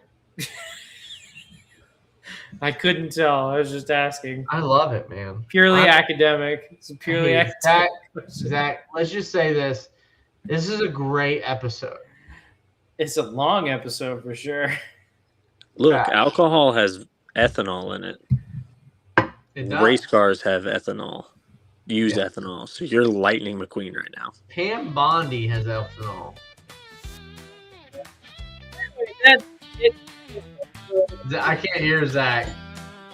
You can't hear me? I can hear you now. Okay. Thank you guys for listening, tuning in, watching along. If you did it live, if you're doing it later, we are excited to watch the Masters this week. 4 days of golf. Are we gonna do a cut line episode? Please say yes. We can do a cut line episode. Love it. Tommy, join us for the cut line episode. As long as it's not 3 hours long, we do. It won't be. It'll be 30 minutes. All right. We'll see you guys next week to talk results of the Masters. We'll see you on Friday night to talk about the cut line at Augusta. We'll see you next time. See you guys.